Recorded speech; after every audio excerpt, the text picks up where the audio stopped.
Chapter 1348. Qin Shuk was right. Even if Tieming was involved in money laundering, it must have been because of 2 years ago. Putting aside what he did back then, Tieming had been showing off in the financial world for the past 2 years. There should be a lot of clean money in his liquid funds. Even if he didn't have 1 billion yuan, he should still have 300 to 400 million yuan. After Qin Shuk left, Feng Ling looked at the information on the computer for a while. She stood up and walked to the huge window behind her. She looked at the tallest financial building on the street in Washington and at the silver top.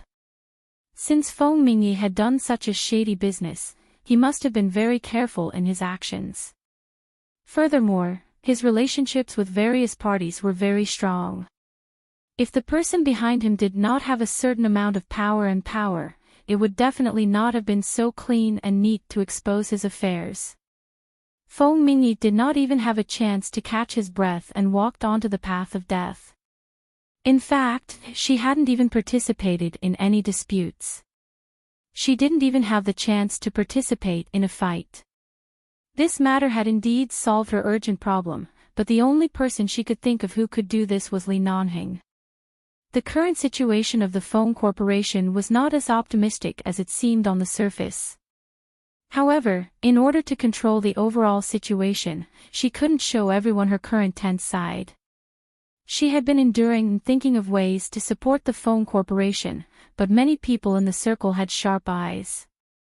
Even if they didn't say it, they understood the situation of the Feng Corporation, so they definitely wouldn't easily help. After all, there were no benefits for them. Indeed, other than Li Nanheng who could help her without asking for the result, there was no one else who could be so willing to help her. However, she had never mentioned the Feng Corporation situation, but Li Nanheng knew what her first step was.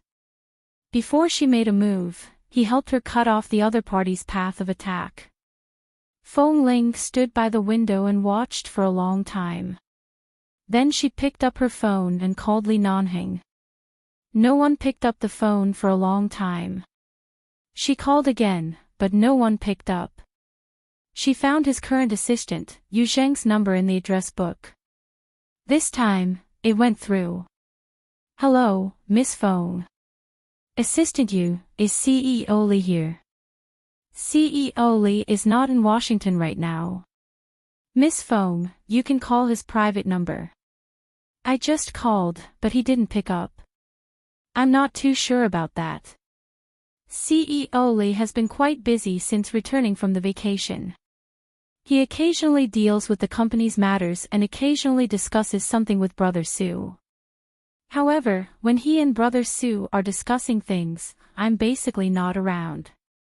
Yu Zheng said respectfully. CEO Li didn't say anything before he left this time. He only said that he had something to do and returned to Los Angeles. Fortunately, our vice president was transferred over. As long as the person in charge appears, we can participate in the financial conference normally. Xiao Su had been by Li Nanheng's side, which Feng Ling knew very well. It was true that apart from the company and work, Yu Zheng had no access to Li Nanheng's past life and the people around him, nor would he know anything other than his working hours. Feng Ling thanked him and hung up the phone. Right now, she was 90% sure that Li Nanheng was the one behind Tieming, but he suddenly returned to Los Angeles in a hurry. She didn't know what happened, but after all, 11 Base and the Li Corporation were both in Los Angeles, so she couldn't make wild guesses. She did not call Li Nanheng again. She stood in front of the window and watched silently for a while before picking up her phone again to call Feng Mingyi. Feng Mingyi had been arrested, but he was still a suspect and had not been officially sentenced. Under the surveillance of the police, he could still answer calls normally. The next day, Feng Ling went to Tieming. When the staff of Tieming saw that it was the current CEO of the Feng Corporation, none of them dared to speak loudly, but they still whispered in a corner that they thought no one else could see. After all, many of the old employees who came out with Tieming knew the relationship between Tieming and the Feng Corporation.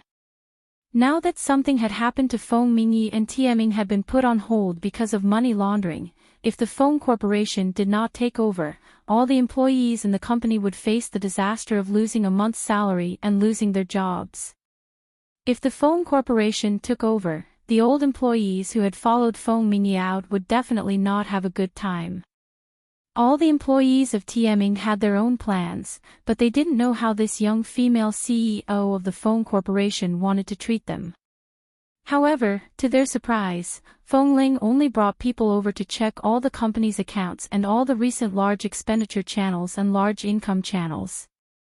After sorting out the liquid funds that the company could still use freely, she only held an afternoon meeting with several executives in the finance department and did not say anything to the HR department. After the meeting with the finance department, Feng Ling actually left. She still didn't go to the HR department to talk about the layoffs or the changes in TMing's personnel. However, everyone was still on tenterhooks. They didn't know if they would face unemployment, and with the current situation, it was very likely that the entire company wouldn't receive a salary. All the employees of TMing were depressed for 2 days. It wasn't until the Feng Corporation issued an official recall letter to TMing that the proper arrangements for all the employees of TMing were sent to the company that all the employees heaved a sigh of relief. She actually had no intention of firing them. Although Feng Ling planned to take TMing back to the Feng Corporation, she planned to only be a subsidiary company of the Feng Corporation. She wouldn't completely bring it back to the headquarters. At the same time, she would let these old employees in TMing enjoy all the normal treatment they had in the past. She wouldn't let any of them leave, but she had to let every employee pass the ability test and quality test again. If they all passed, none of them would be laid off. If there were people who didn't pass the test and were in the company would make other arrangements for them. Very fair. Furthermore, Feng Mingyi's downfall did not affect the lives and work of the employees in TMing. This allowed Feng Ling to establish a more amiable image in the entire company. It proved that she was not a tyrannical and harsh manager and was very popular. Ever since Feng Mingyi's accident, the work of reorganizing TMing finally stabilized after 2 or 3 days. Feng Ling finally found the time to call Li Nanheng. However, this time, no one picked up for a long time. The other party had no signal and was not in the service area. Chapter 1349. At night. Feng Ling had been busy all day and had just fallen asleep when her phone suddenly vibrated by her pillow. She abruptly opened her eyes, picked up her phone, and sat up. "Miss Feng, I'm sorry to disturb you so late, but little Momo suddenly has a high fever. CEO Li isn't here right now. We have to send Momo to the hospital, but it's not easy for us to make the decision. We can only inform you first." It was a call from her assistant, Yu Jing. When Feng Ling heard that little Momo was sick, she immediately woke up. Why did he suddenly have a high fever? I'm not sure yet. CEO Li hired 2 very reliable aunties to take care of him here, but yesterday, Auntie brought little Momo to the nearby children's amusement park to play. I don't know if it's because there are too many children there or if there's any flu virus. Although he washed his hands after coming back, I heard that it's the peak period for children to catch a cold. Little Momo's fever hasn't subsided since 4 in the afternoon. I understand. Send him to the hospital first. I'll be there soon. All right, I'll send you the hospital's location later. After hanging up the phone, Feng Ling quickly got up to change her clothes. Because she had just fallen asleep and suddenly woke up, her head hurt a little. She washed her face with cold water and went out. She drove all the way to the hotel where little Momo was staying. Along the way, she received the hospital's location from Yu Jing. It was near the hotel. She stepped on the accelerator and sped up. When they arrived at the hospital, little Momo had already been injected with a muscle injection to reduce his fever. Because the injection was too painful, he was crying in Yu Zhang's arms. Feng Ling went over and called out, "Momo." Hearing her voice, little Momo turned back aggrievedly and stretched out his arms for her to carry. There were still tears on the little guy's face. His face was red from the fever. Feng Ling hurriedly took him and held him in her arms. As she coaxed and patted his back, she looked around. There were many parents holding their children, and most of them seemed to have a high fever. "How is it? Did you find out the reason?" Feng Ling asked as she patted little Momo, who was sobbing in her arms. Yu Zhang nodded. "It's nothing. It's just a cold. The source of infection is probably in the amusement park. There are too many children there, and many of them are coughing." Auntie saw that little Momo was too bored and wanted to go out to play with him, but she didn't expect him to catch a cold.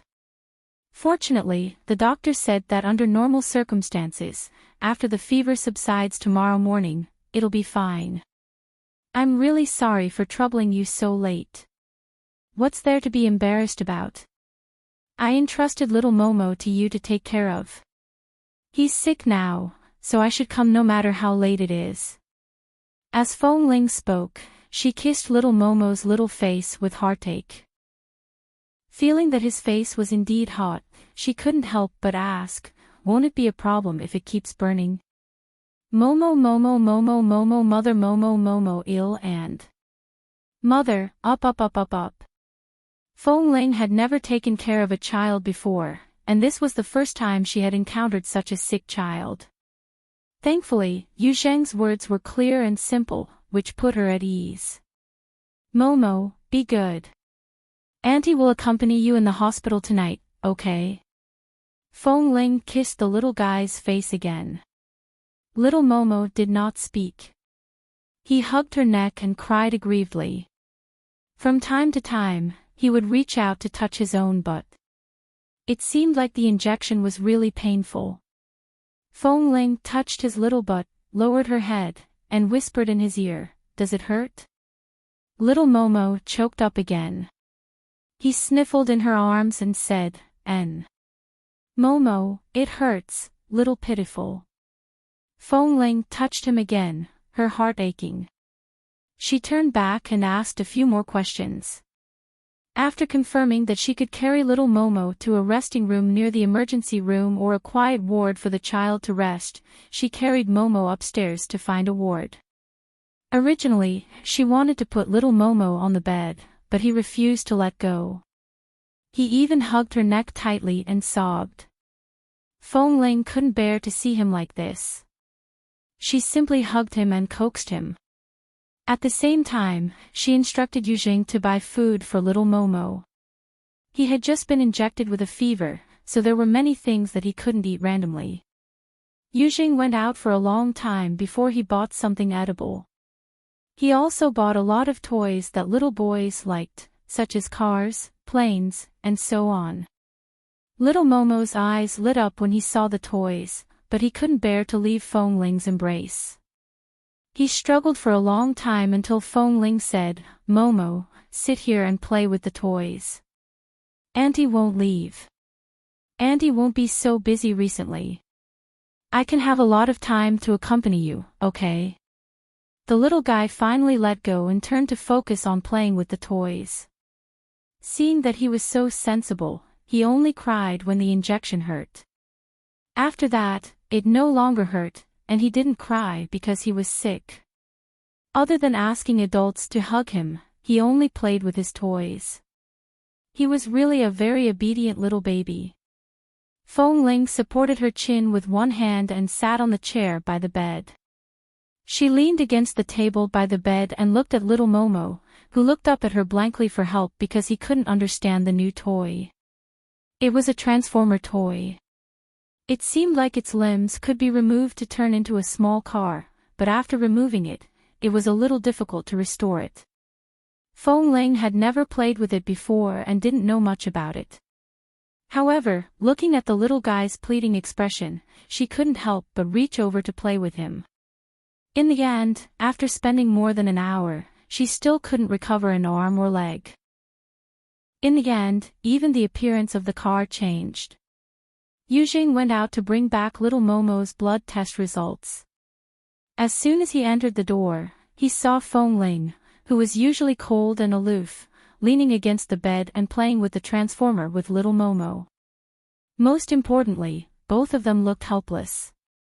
Yujing smiled and walked over to put down the blood test results. He went forward to help. As expected, it was easy for men to play with such toys. In a few moments, he was done.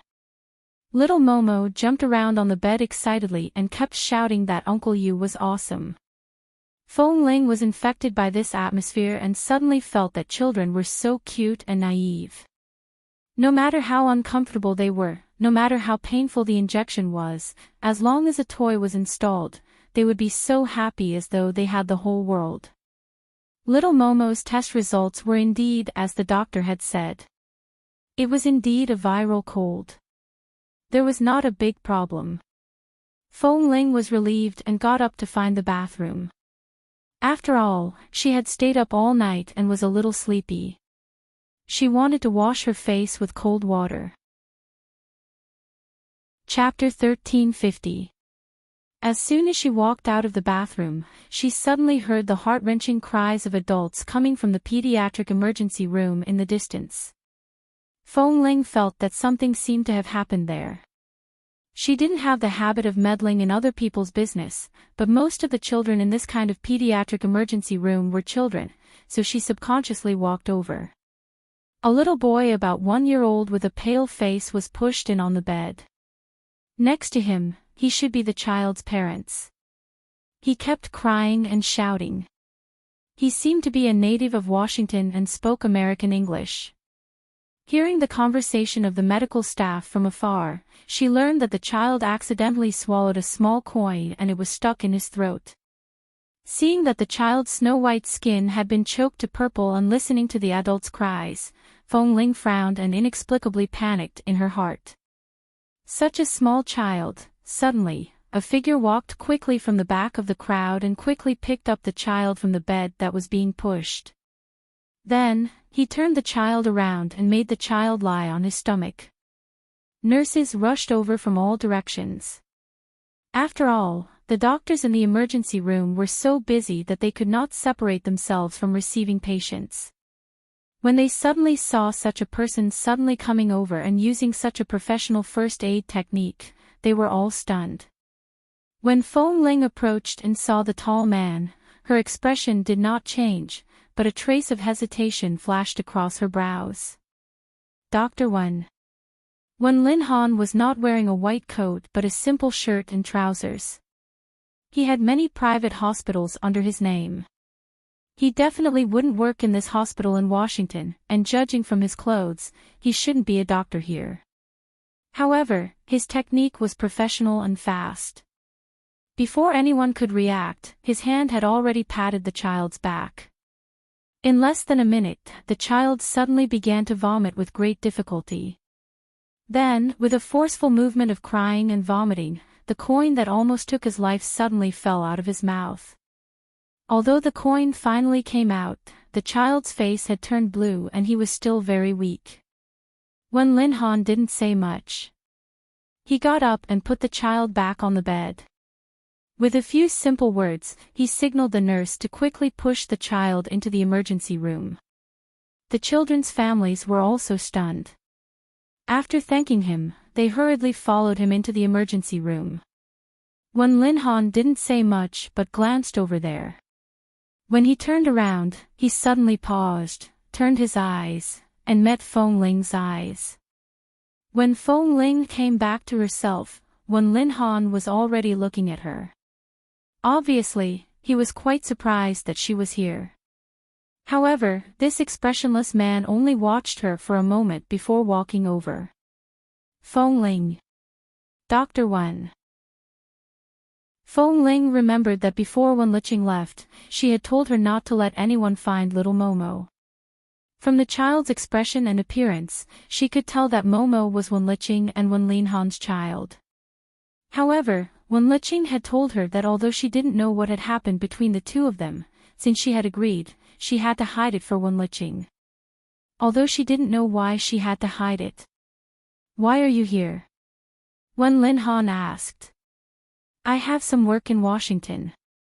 A friend's child is sick, so I came to take a look," Feng Ling said simply.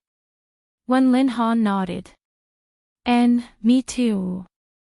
A friend's child had a high fever in the middle of the night and was sent to the hospital for emergency treatment. They were panicking and didn't trust the doctors here. They insisted that I come to take a look, so I came. As he spoke, Wen Linhan looked at Feng Ling with a faint smile. "Speaking of your work in Washington, I just remembered that you're now the Feng Corporation's." Feng Ling curved her lips lightly. "Fate is not in my control. A few years ago, I didn't expect my life to turn out like this. Let's not talk about these changes, but why are you in Washington?" What she really wanted to ask was, did Wen Linhan know that little Momo was here? Recently, the Medical Research Center in Washington developed a vaccine for a new virus. "I came to take a look." Feng Ling looked at Wen Linhan and recalled everything that Dr. Wen had done in the base, as well as her understanding of Wen Linhan. Although she did not know much about him, although her life experience was not that rich, she could still feel that Dr. Wen was a very gentle and peaceful man. No matter how far his relationship with Wen Liqing went, Wen Liqing should not have stopped him from meeting the child. Could it be, just as Feng Ling was deep in thought, little Momo's voice suddenly came from behind. "Sister." Little Momo refused to call her auntie and always called her sister. This crisp voice caused Feng Ling's expression to falter. She turned her eyes abruptly and saw little Momo running toward her with his cute short legs. Yujing followed closely behind and mouthed to tell her that little Momo could not stay in the ward anymore and wanted to come out to look for her. Feng Ling turned around and subconsciously wanted to cover little Momo's face, but although the little guy's legs were short, he ran quite fast. He pounced all the way to her leg and hugged it, refusing to let go. At this moment, Wen Linhan lowered his head to look at the little radish head wrapped around Feng Ling's leg. He did not see his face clearly. "This is your friend's child. He's so young. How old is he?" Feng Ling's heart skipped a beat. In an instant, an answer seemed to surge into her heart. Wen Liqing had told him not to let anyone else find little Momo, and it seemed like she was avoiding Wen Linhan. Li Nanhing did not explain any of this, but from some ambiguous things, he guessed that Wen Liqing did not want Wen Linhan to find the child, but, could it be that Wen Linhan did not know of the child's existence at all? Could it be that Wen Liqing had been hiding it from Wen Linhan from her pregnancy to giving birth to the child to when little Momo was 2 years old? Feng Ling picked little Momo up and pressed his little head into her arms. After confirming that Wen Linhan would not see the child's face, she turned to look at him. "Yes, my friend's child. Is it also a high fever?" Recently, most children's illnesses are like this," Wen Linhan said and walked over. As Wen Linhan spoke, he walked over and lowered his head to look at little Momo, who was obediently lying in Feng Ling's arms. Seeing his obedient appearance and burning red ears, he smiled faintly and reached out to touch his soft little mushroom head. "Let uncle see if the fever is serious." Feng Ling was about to say no, but little Momo suddenly turned his head from her arms and turned his face to Wen Linhan. Chapter 1351. Little Momo's face was facing Wen Linhan. His black, grape-like eyes carefully sized up the gentle-looking uncle standing beside Feng Ling. Then he blinked and timidly buried his face in Feng Ling's arms, hugging Feng Ling tightly with his short, white arms. From the moment the child turned his head and buried his face again, the gentle expression in Wen Linhan's eyes changed from hesitation to clarity. He abruptly raised his eyes to look at Feng Ling, who was also hugging the child tightly. "Dr. Wen, I'm sorry. This child is still having a fever." I'll send him back to the ward to rest first.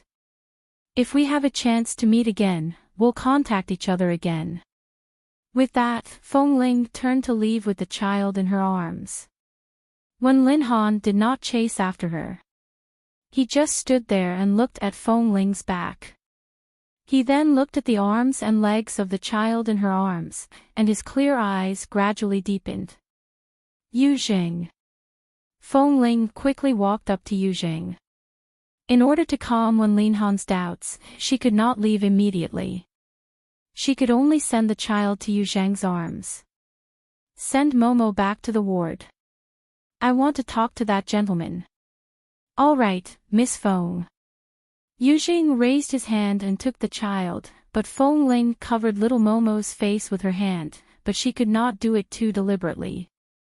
After Yuzheng left with the child, Fengling pondered for a moment and turned around. She saw that Wen Linhan was standing in place, looking deeply at Yuzheng who had taken the child away. Fengling walked back. "Dr. Wen, if it's convenient, let's go outside and sit." Wen Linhan looked down at her. There was clearly something in his eyes, but he was never someone who would show his emotions on the surface.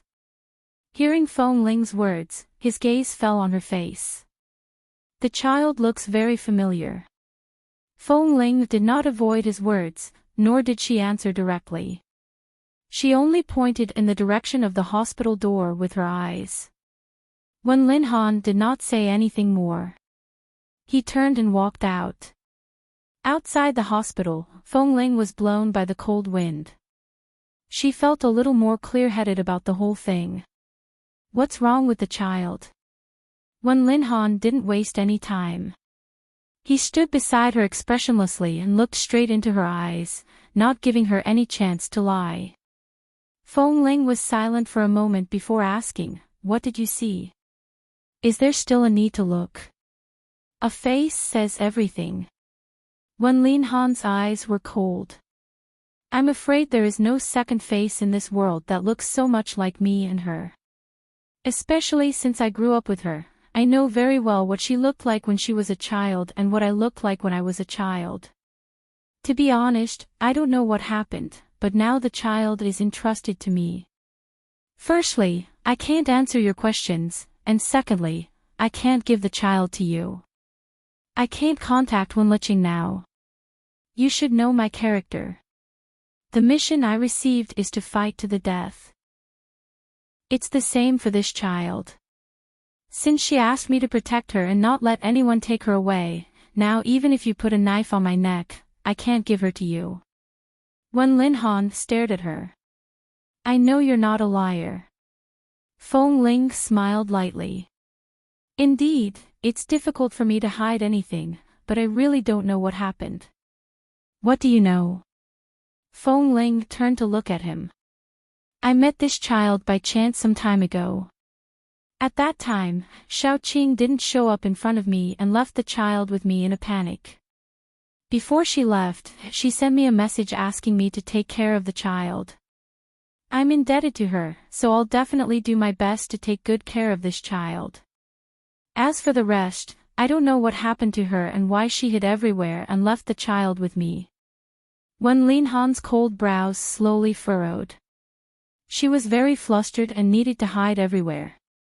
"I can tell from her text message that it's probably like this, but I'm not entirely sure," Fengling said and looked up at Wen Linhan. From his expression, it seemed that he didn't know what had happened to Wenliching in the past 2 years. "How long has it been since you contacted her? Don't you know what happened to her?" Fengling asked. Wen Linhan put one hand in his trouser pocket and sneered self-deprecatingly. "If I knew, how could I have come to this point?" Fengling was even more surprised at this moment. So what exactly happened between them? Wasn't it always Wenliching who chased after Wen Linhan? She had chased after him for so many years. Even though Wen Linhan had always avoided her enthusiasm, Wenliching's heart had always been with him. What was going on now? Fengling had always been slow in matters of the heart. At this moment, she didn't understand and didn't dare to guess. She just looked at Wen Linhan. She's married. Wen Linhan looked deeply at the cars driving by in the distance in the early morning. 2.5 years ago, she broke off all ties with me and left freely. She kept saying that she wanted to live a new life from now on and completely get rid of all the emotional shadows I brought to her. 2.5 years. Feng Ling paused. At that time, Wen Liqing should have been pregnant for a few months. She didn't say it out loud, but Wen Linhan must have known the situation at that time. Wen Liqing was pregnant with his child and kept saying that she wanted to get rid of him. Did something happen to the Wen family or her? Feng Ling asked cautiously. Wen Linhan didn't answer but stood there silently. No one knew what he was thinking. She looked at this man who was filled with a deep coldness and then thought of how Wen Liqing had no choice but to temporarily hand the child over to her. If there was still someone in the Wen family who Wen Liqing could entrust her to, why would he hand the child over to her?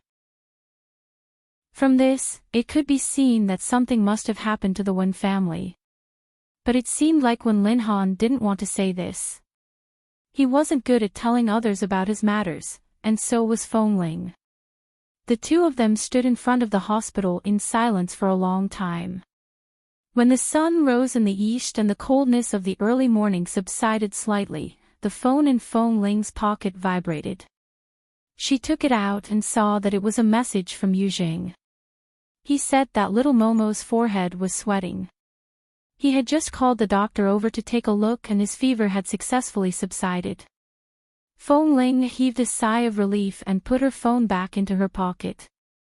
Wen Linhan, who didn't see the contents of her phone, asked, "The child's fever has subsided.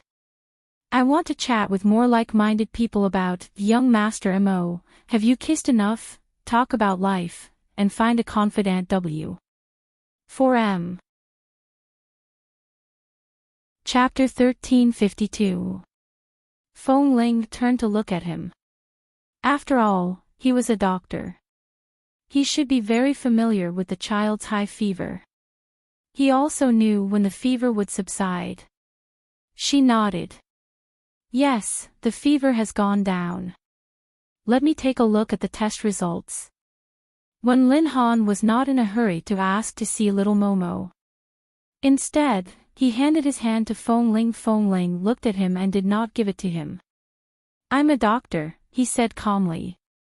"After the child's fever subsides, you have to bring him to the consultation room and ask the doctor to take another look. I'll take a look at the test results.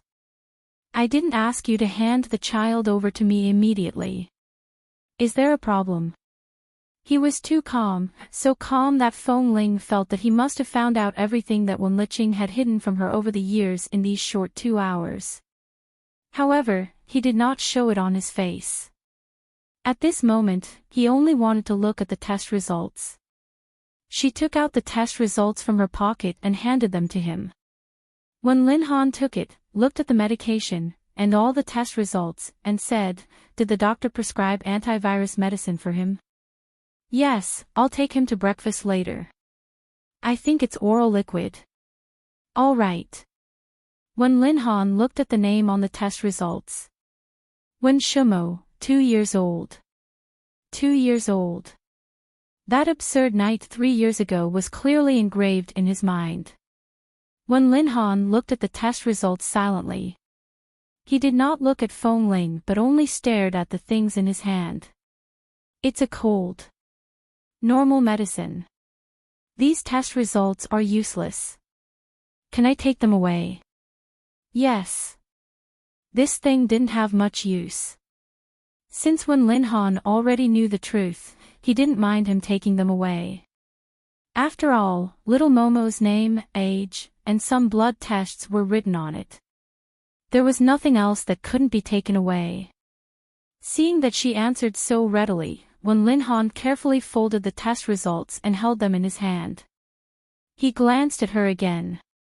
"I'll go in to see the child." "No." This time, she answered readily. Wen Linhan frowned coldly. You know very well the relationship between this child and me. I even concealed his birth and his existence for 2 years. Now that I know it, can't I even take a good look at him?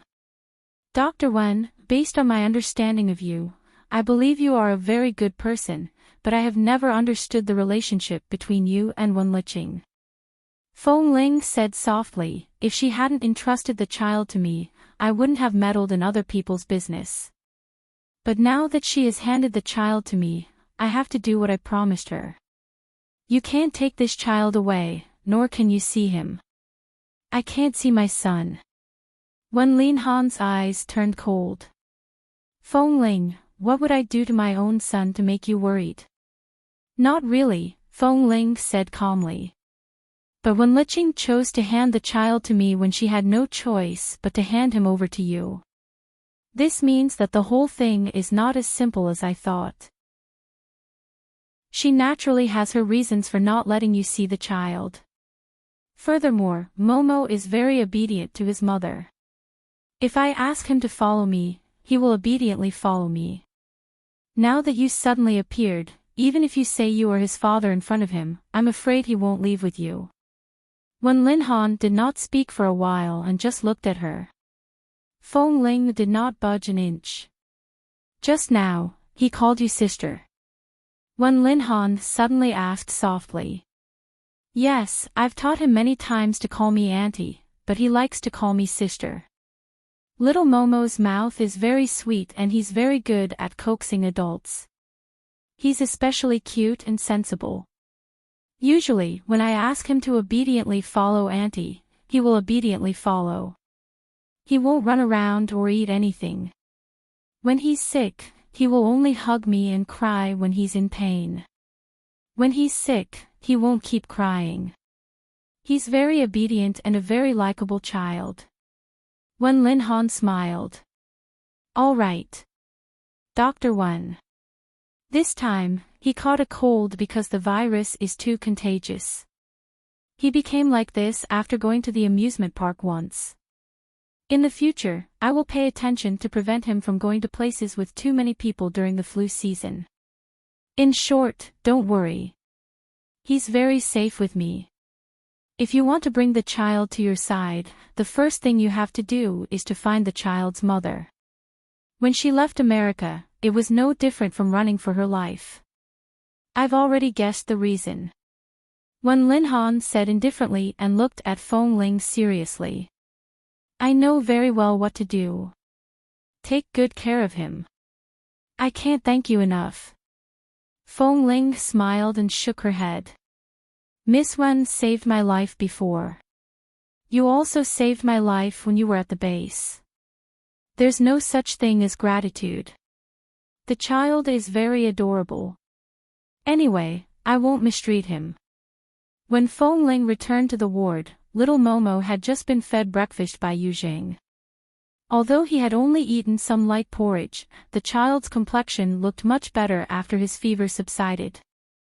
She walked over to sit by the bed, raised her hand, and gently pinched little Momo's face. Then she smiled and teased him for a while. The child was in a good state. He smiled and pounced into her arms. Feng Ling recalled Dr. Wen's gaze and then looked at the adorable little guy in her arms. She leaned close to his ear and whispered, Momo, do you want daddy? Little Momo played with the buttons on her clothes with his fingers in her arms, but as he played with them, he shook his head vigorously. Seeing his determined shake of his head, Feng Ling was puzzled. Why? Daddy hit mommy. When little Momo said this, he raised his little hand to tug at Feng Ling's collar. I don't want daddy. Mommy's head is bleeding. Daddy hit me. Feng Ling's expression instantly froze. She abruptly turned to look at Yu Zheng, who was also stunned. This. Yu Zheng was in disbelief. Does this mean that little Momo's mother has lived in domestic violence for a long time? Feng Ling didn't say anything. She lowered her head and asked little Momo a few more questions, but the child refused to answer more about the role of his father. She didn't ask any more questions and called Qin Shuk to ask her to send someone to investigate the Wen family in Los Angeles in recent years. After noon, little Momo had been sent back to the hotel. After taking his medicine, he had already fallen asleep. Feng Ling saw the caller ID on her phone and walked out with her phone. From this call, she learned that 3 years ago, something happened to the Wen family and the family was destroyed. However, she didn't know what happened. After that, Wen Liqing suddenly married a wealthy Chinese businessman in Los Angeles. That wealthy businessman was in the jewelry business. The man Wen Liqing married was more than 10 years older than her. He used to be a very good-tempered person, but later, he became addicted to drugs and had a bad temper. He was even exposed by the media for beating and scolding his wife in his company's jewelry store. However, the media news was quickly suppressed. I want to chat with more like-minded people about young Master Mo. Have you kissed enough? Talk about life, and find a confidant W. 4M. Chapter 1353. If these things had not been investigated in depth, it would not have been easily discovered. That was because the Chinese tycoon's reputation in Los Angeles was not low at the time. They were able to suppress all the news in the media. It was obvious that they were indeed capable. However, if he specially investigated further, all the old things that had been hidden could not be hidden. But who would specially investigate the story of a down-and-out girl? Who would care about the story of a down-and-out girl who was often subjected to domestic violence? Since Wen Liqing had said that she had severed all ties with Dr. Wen and refused to tell him what had happened for so many years, with Dr. Wen's temper, he would definitely not pester her or investigate anything. Right now, he would definitely be able to find out what she could find out. It was hard to imagine that Wen Liqing, who was so beautiful back then, had lived like this in the past few years. It was even harder to imagine what Wen Linhan would do if he found out about all this. After Feng Ling learned about everything, she stood in the living room of the hotel room for a long time. When she returned to the bedroom, she saw that little Momo was sleeping soundly. She couldn't help but recall that little Momo said he didn't want a father because his father would beat his mother. He even said that his mother's head was bleeding. Such a young child had seen all of this with his own eyes. Was that Chinese businessman a lunatic? Hitting his mother in front of a child. Wen Liqing was supposed to be a very rational person. Except for her feelings for Wen Linhan, she had always been very rational in everything she did. She was a person who had received such a good education. Furthermore, Momo was Wen Linhan's child and had nothing to do with that man. What happened to her back then? Why did she choose such a path? After little Momo woke up, Feng Ling accompanied him for dinner. After confirming that the child was fine, she rushed back to the company overnight. In 2 days, she would return to New York. When she returned, she would bring little Momo back with her. There were still many things to be busy with. She had stayed up all night in the hospital yesterday, and she still had things to do tonight, so she couldn't sleep. Qin Shuk could no longer hold it in. She closed her eyes on the sofa in the office for a while. Feng Ling supported her forehead with one hand and sat behind the desk to read the documents. She had almost sorted out the matters regarding Tming, but there was still some work to be done. When the sky was about to brighten, Feng Ling could not hold on any longer after almost 48 hours of not resting. She leaned on the table and closed her eyes for a while. Half an hour later, she suddenly woke up and continued working. After being busy for 2 days, he finally managed to negotiate a deal worth 100 million with all his sincerity before he left. After coming to Washington for the past few days, although he did not get $1 billion in financing, he had a project worth 300 to 400 million in all aspects. This trip was not in vain. The key was the successful recovery of Tming, which could be regarded as an additional few hundred million in liquidity.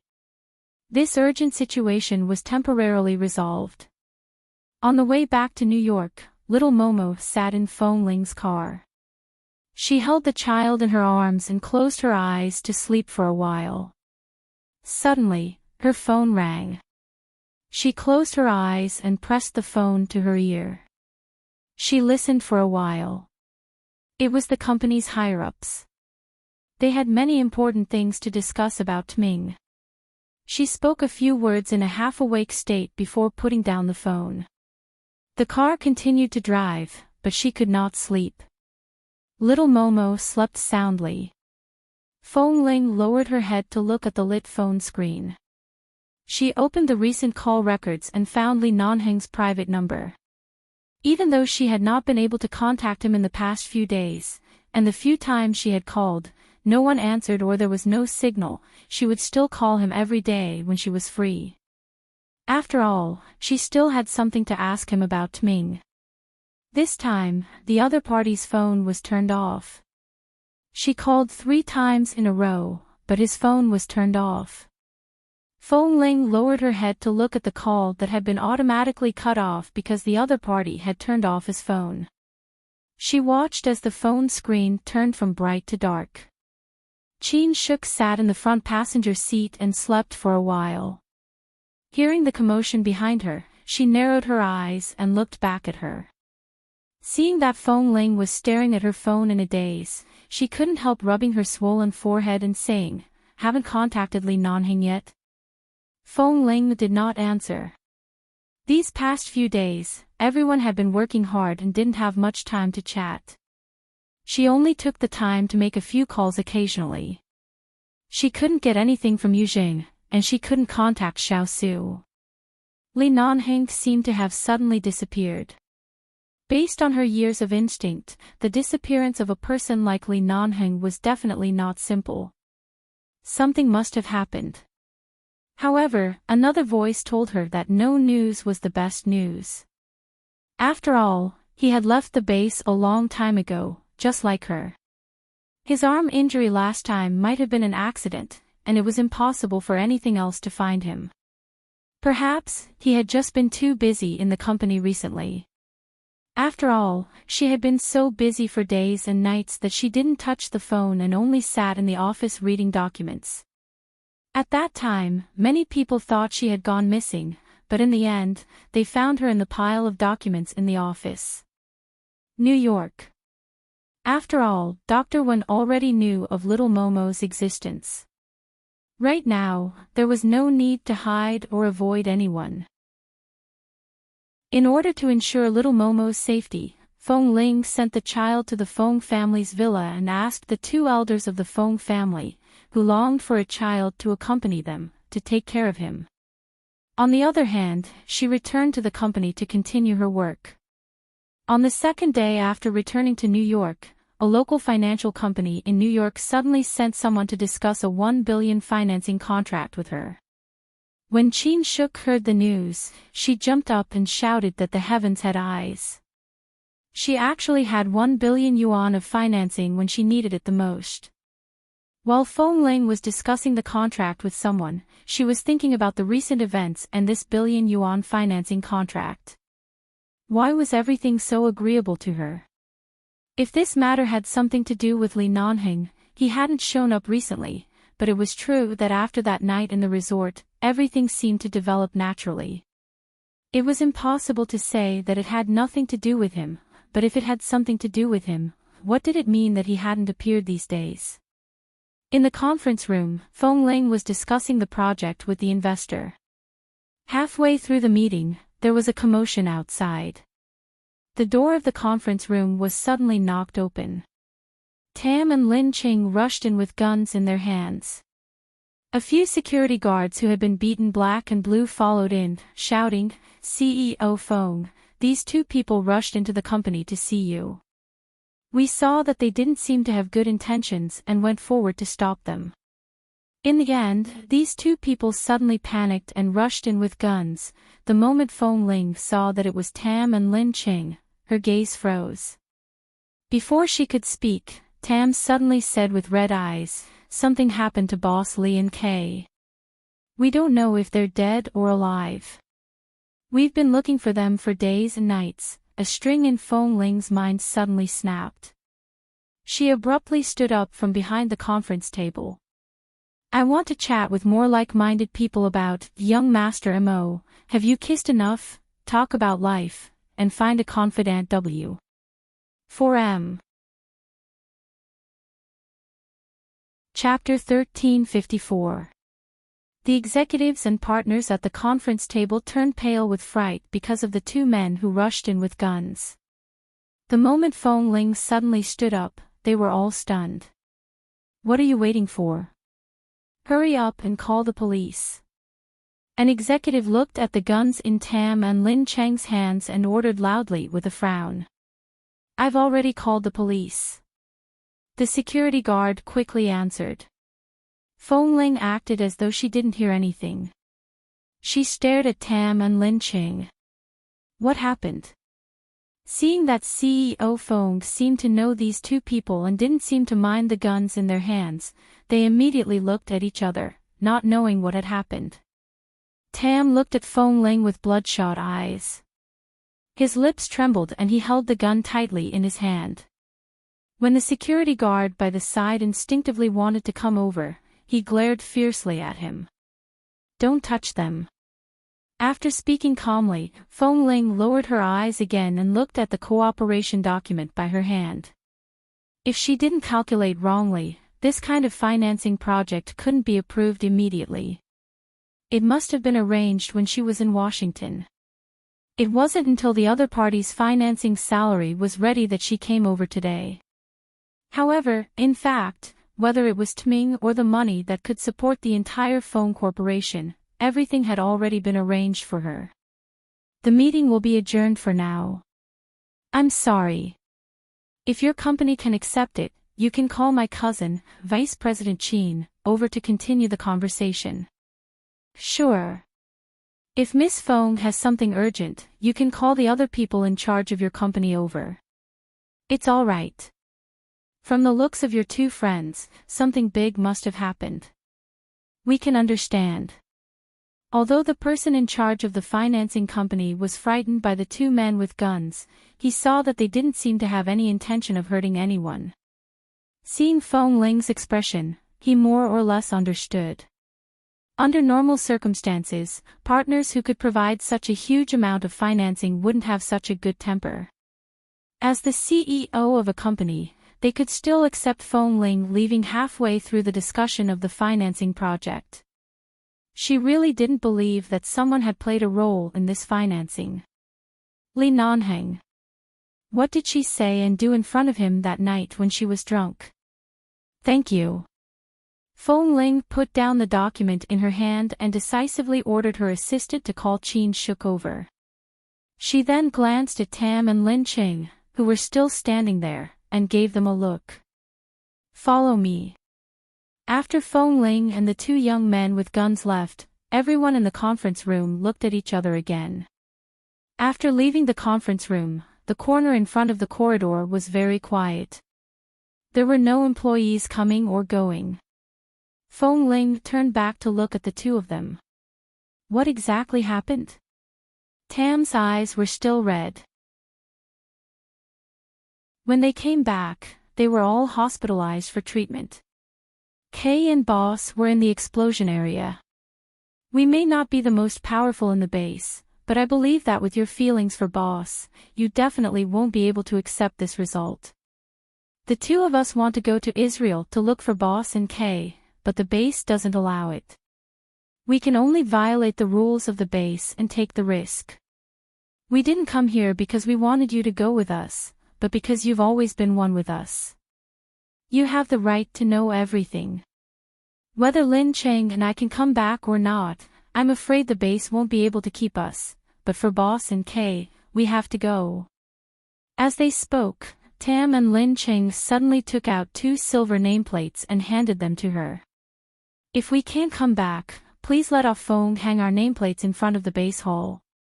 We can't return to the base if we're alive, but if we die, let our souls stay there. I want to chat with more like-minded people about, young Master Mo, have you kissed enough, talk about life, and find a confidant W. 4M.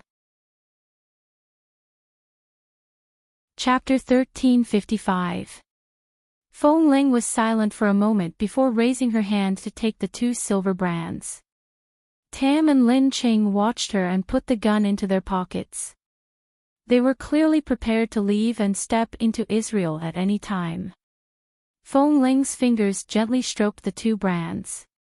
Then, she abruptly took out a silver brand that was the same as theirs from her pocket. She placed it together with the other 2 and held it in her palm. Seeing her actions, Tam and Lin Ching did not speak for a long time. They just looked at her. I've left the base for a long time, but thankfully, when I left, this thing was still on me. I haven't worn it much in the past few years, but it has always been in my pocket, she said calmly. She said calmly, just as you said, 11 base and the sniper team are 1. As for the relationship between Li Nanheng and me, she paused and suddenly smiled. She looked at them silently. I'm very grateful that you didn't hide it from me. I'm even more grateful that you came to tell me before you left and gave me a chance to return to the base. Tam and Lin Ching both understood that Feng Ling had no chance of returning to the base after her registration was removed. Unless, as they had said earlier, she couldn't go back. After she died, the brand could go back. Feng Ling, we're not bringing you to die. We're here to entrust, it's the same. Who says we'll definitely die if we go? Feng Ling looked at them with clear eyes. Back then, Kay brought me into the base. All these years, all of you have been indispensable to my life. You're my best companions. My temper is too cold and my personality is stubborn, but it doesn't mean that I don't love Li Nanheng. If anything happens to them, I can't absolve myself from the blame. I'll send someone to explain to Ah Feng. I'll arrange a ticket to Israel right now. Feng Ling picked up her phone. You can't go. I can. If anything happens to you, Boss Li, every time something happens to me, your Boss Li will appear. I want to see if he will suddenly appear if something really happens to me in Israel, Feng Ling said as though she was joking. Feng Ling said as if she was joking, but there was no smile in her eyes. She quickly clicked on her phone to find the nearest flight time. Tam and Lin Ching really didn't come here to make her follow them. They really didn't want Feng Ling to be kept in the dark after being forced to leave the base for so long. After all, she still had the Feng family and the company behind her. She had a lot of responsibilities. She shouldn't leave with them. However, he did not expect her to choose the base and Li Nanheng without hesitation between the Feng Corporation and the base. Feng Ling, right now, after all, Feng Ling still looked down at her phone. As she booked the plane ticket, she said calmly, the Feng family has already walked out of the trough. Although Qin Shuk is my cousin, she can also help me take care of the Feng family's elders. Although it's a little selfish to do so, according to my own life, why do I have to be responsible for everyone? In the past few years, all my hard work and hard support are enough for me to repay this debt of childbirth. I don't owe anyone but Li Nanheng.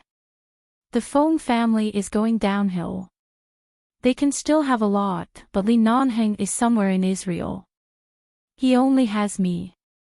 He's waiting for us to save him. Feng Ling raised her cell phone and showed them the flight time displayed on it. Everyone had been in the base for so long, so Feng Ling was familiar with the identity of each of the brothers around her. She booked a plane ticket very quickly and didn't need to ask for any passport number because she remembered them all. Tam and Lin Ching were speechless. On one hand, they were excited by Feng Ling's decision. They couldn't tell if they were worried that something would happen to her with them, or if they were sighing that Feng Ling was still the same Feng Ling. However, they were still a little vexed. If they rushed into the Feng Corporation to let her know this, wouldn't it be too unfair to her already peaceful life? However, Feng Ling seemed to know what they were thinking. She silently took off the lady's suit jacket and slowly unbuttoned the delicate cufflinks of the lady's shirt. Her voice was clear and firm as she said, "I should thank you for freeing me." Due to the dispute, Jerusalem was the shared capital of Israel and Palestine. This place was also one of the largest arms suppliers in the world. After the plane landed, Feng Ling, Tam, and Lin Qing rented an off-road vehicle with a lot of space near the airport and drove all the way to Jerusalem. In recent years, there had been constant battles here, but because it was an ancient city, there were still many tourists who had feelings for this place who came to take photos. After arriving at the ancient city, there was a war zone. Feng Ling sat behind the car and looked in that direction. Suddenly, she saw a helicopter appear above the zone. Helicopters were very common in this kind of place. At first, no one paid much attention to it. However, as the helicopter flew, it suddenly fell toward the empty space in front of it. It was a large open space, and a group of tourists was walking past it. The black plane fell down with flames and the shadow of death. At the same time, a scream erupted from the crowd. The people around them screamed and scattered in all directions. Feng Ling looked in the direction of the open space and was about to speak when Tam keenly sensed the situation. He quickly turned the car around and plunged into the bushes by the side. At the same time, the off-road vehicle's engine died, and it was stuck motionlessly in the bushes. At this moment, a large hole was drilled out of the bushes, and the front of the car was embedded in it. Tam knocked hard on the steering wheel and cursed, "It stuck." At the same time, under the scorching sun of dusk, the red flames dyed half of the sky. Feng Ling turned her head and saw the scene of people scattering like birds and beasts. All of a sudden, she saw a little girl from an unknown country. Perhaps because of the sudden chaos, she was separated from her parents by someone. She was standing in the open space, rubbing her eyes and crying in a daze. The child was about 3 or 4 years old. She was knocked to the ground by the person behind her. The shadow above the child's head grew larger and larger. She didn't know how to dodge, and because of the pain in her leg, she couldn't stand up. She could only sit on the ground and cry in a daze. Helpless and pitiful, she was a small ball. Feng Ling's palms instantly broke out in cold sweat. She opened the car door and ignored Lin Qing and Tam's shouts and warnings. She leaped in that direction. She wanted to talk about, "Young Master Mo, have you kissed enough with more like-minded people? Talk about life and find a confidant W. 4M." Chapter 1356. Feng Ling, don't go. It's too dangerous. Accompanied by Tam and Lin Cheng's shouts, the helicopter had already smashed into the ground.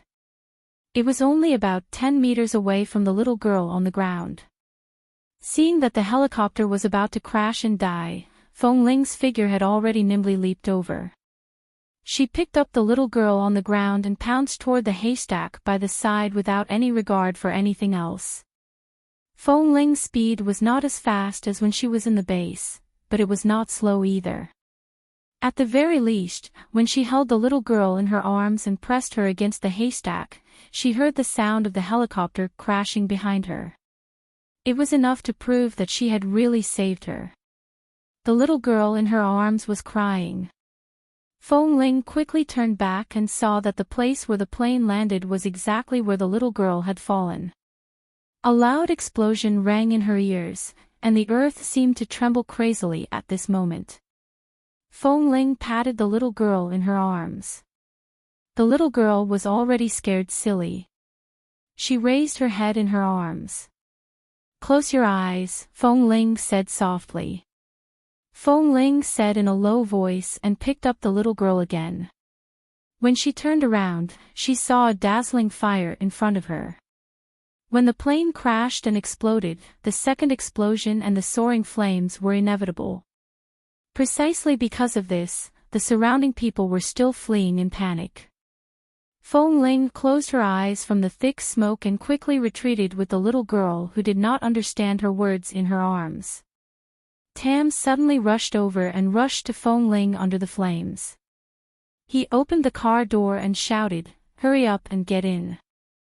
Feng Ling carried the little girl into the car, and the off-road vehicle quickly drove away, leaving this dangerous area. Even after bringing the girl to a safe area, Feng Ling still coughed a few times in the car.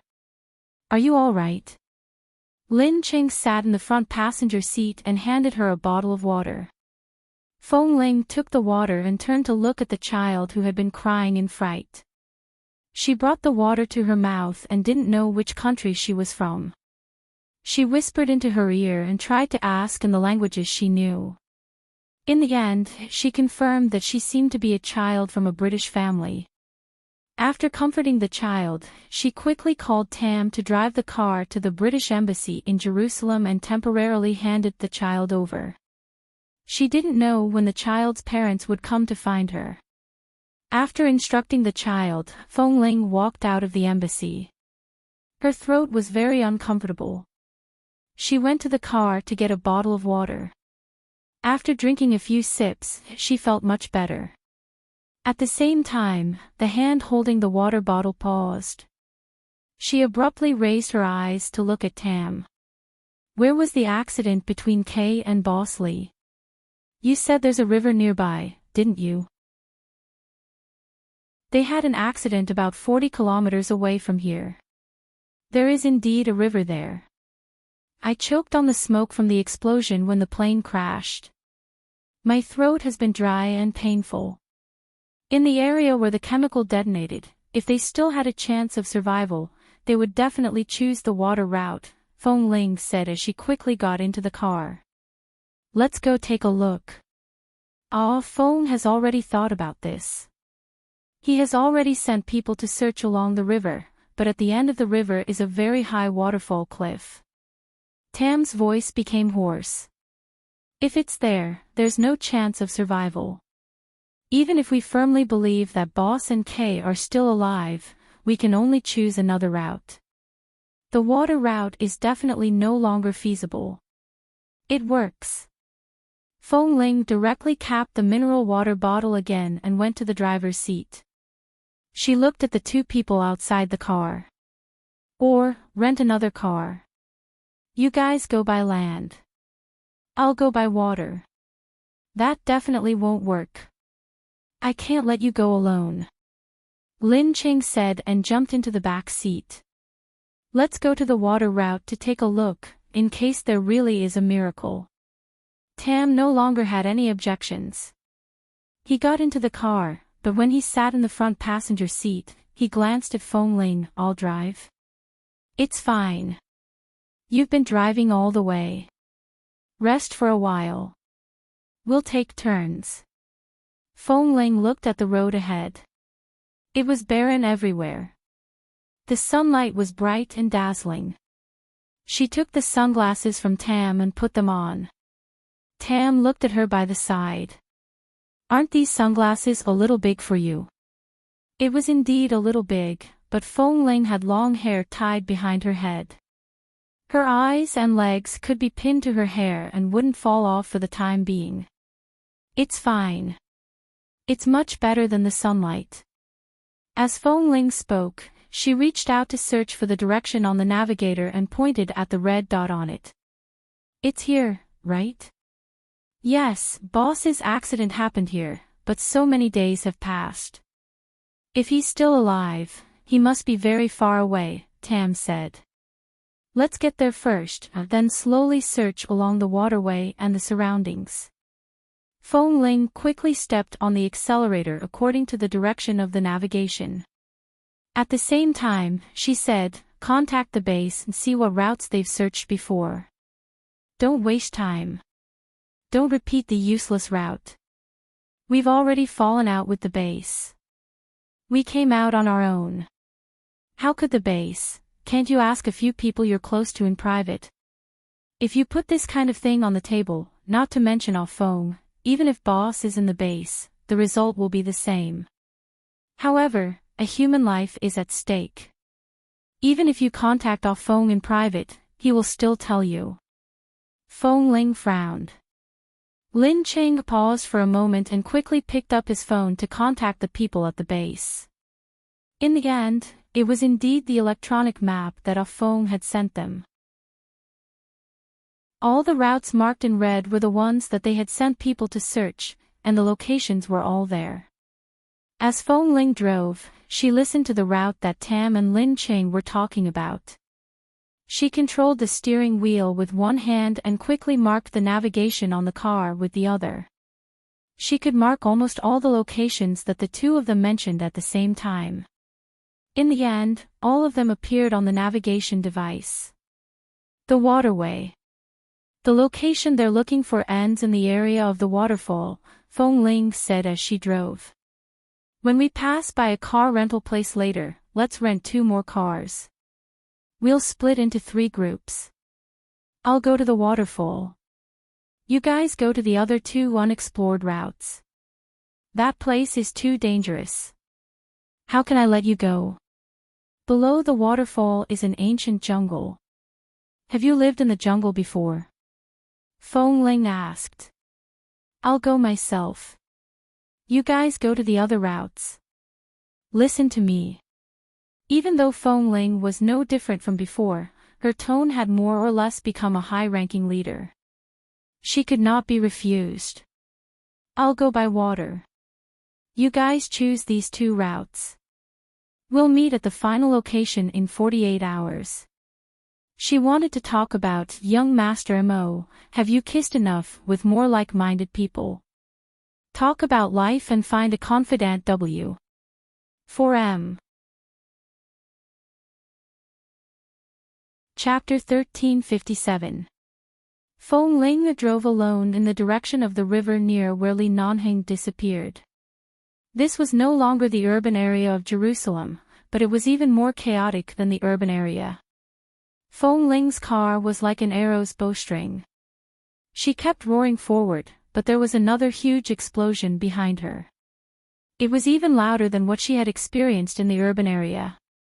A huge force almost overturned her car. Her ears were buzzing, and her eardrums were hurting uncomfortably. Feng Ling's hands were still holding the steering wheel steadily.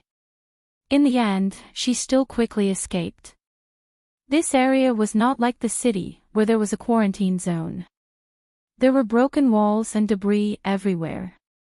The huge explosion behind them was the sound of a plane falling from an unknown place. This should be the explosion zone that they said was filled with a lot of chemicals, because the ground here was no longer yellow loess, but charred black. There was even a strange substance mixed in the black, like some kind of chemical substance condensed in the air and fell on the hot ground at that time, condensing into tiny grayish-green ice crystals.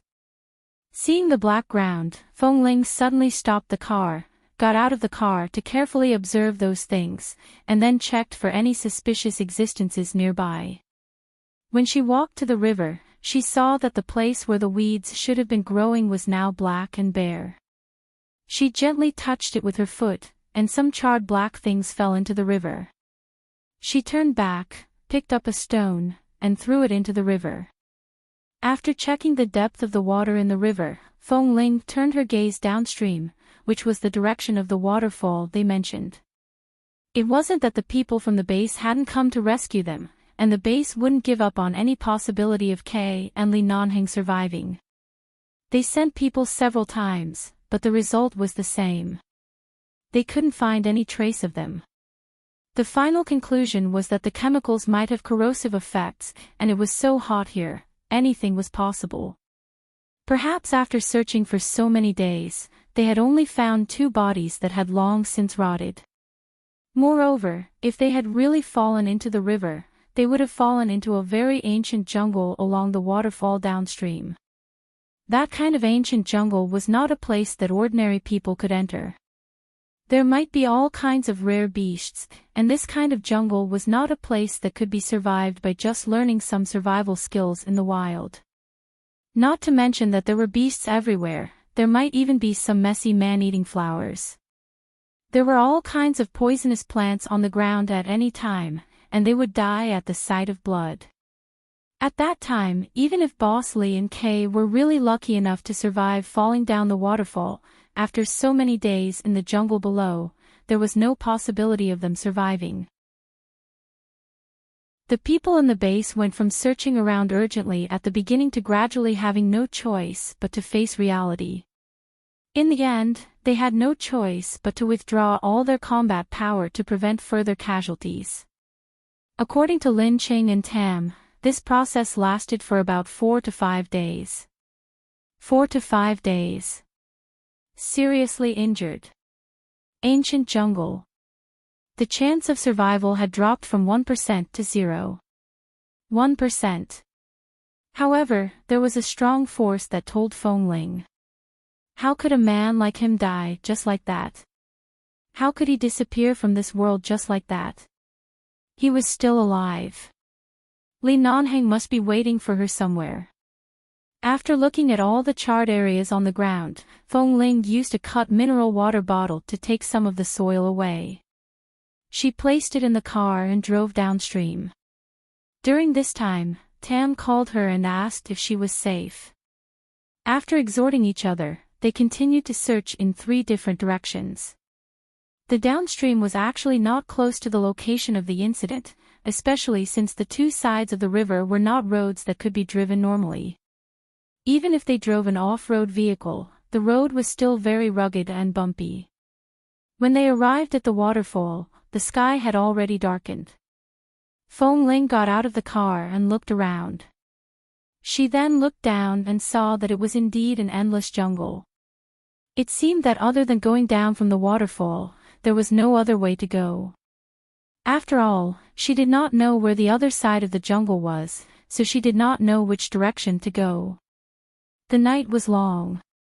Although Israel was a country at war and everywhere was filled with smoke, the night sky here was relatively clean and the stars twinkled. Feng Ling took out a bottle of water and a bag of biscuits from the car. She then sat by the waterfall and ate a few bites. She then stood up, patted the biscuit crumbs on her hands, and was about to go to the car to get a coat.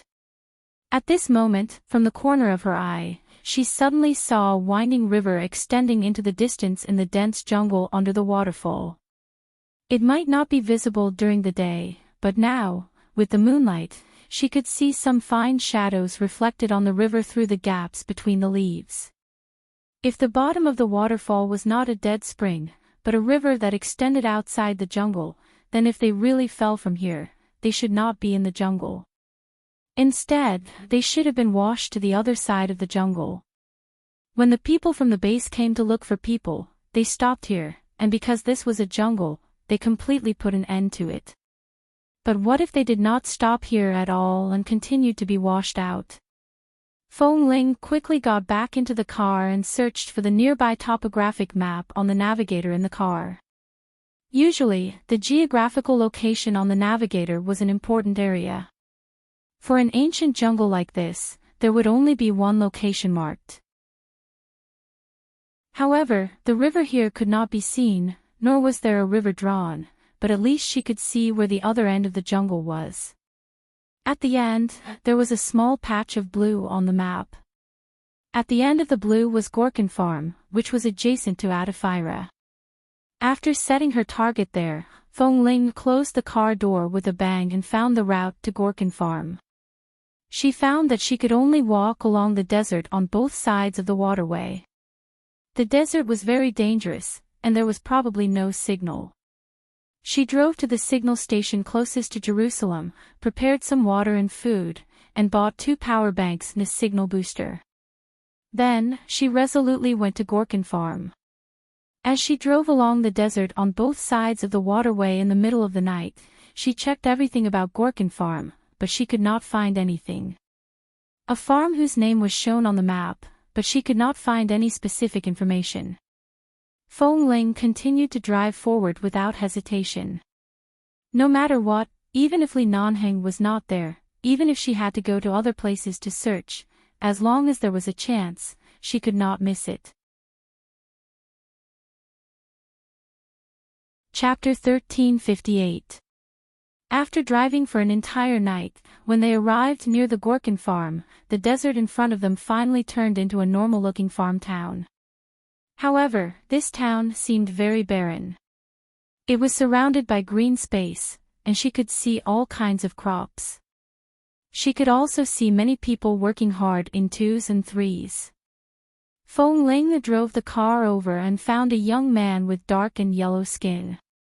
She looked at his skin and facial bones, which were typical of this country. She then looked at the others and found that they were all the same.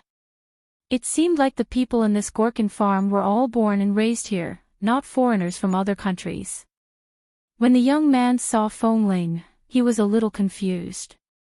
Feng Ling tried to talk to him in English, but the other party clearly did not understand. He turned back to chat and laugh with the old men beside him. In the blink of an eye, he left her here and ignored her. Feng Ling guessed that they might not understand English, but she did not know the language of this country.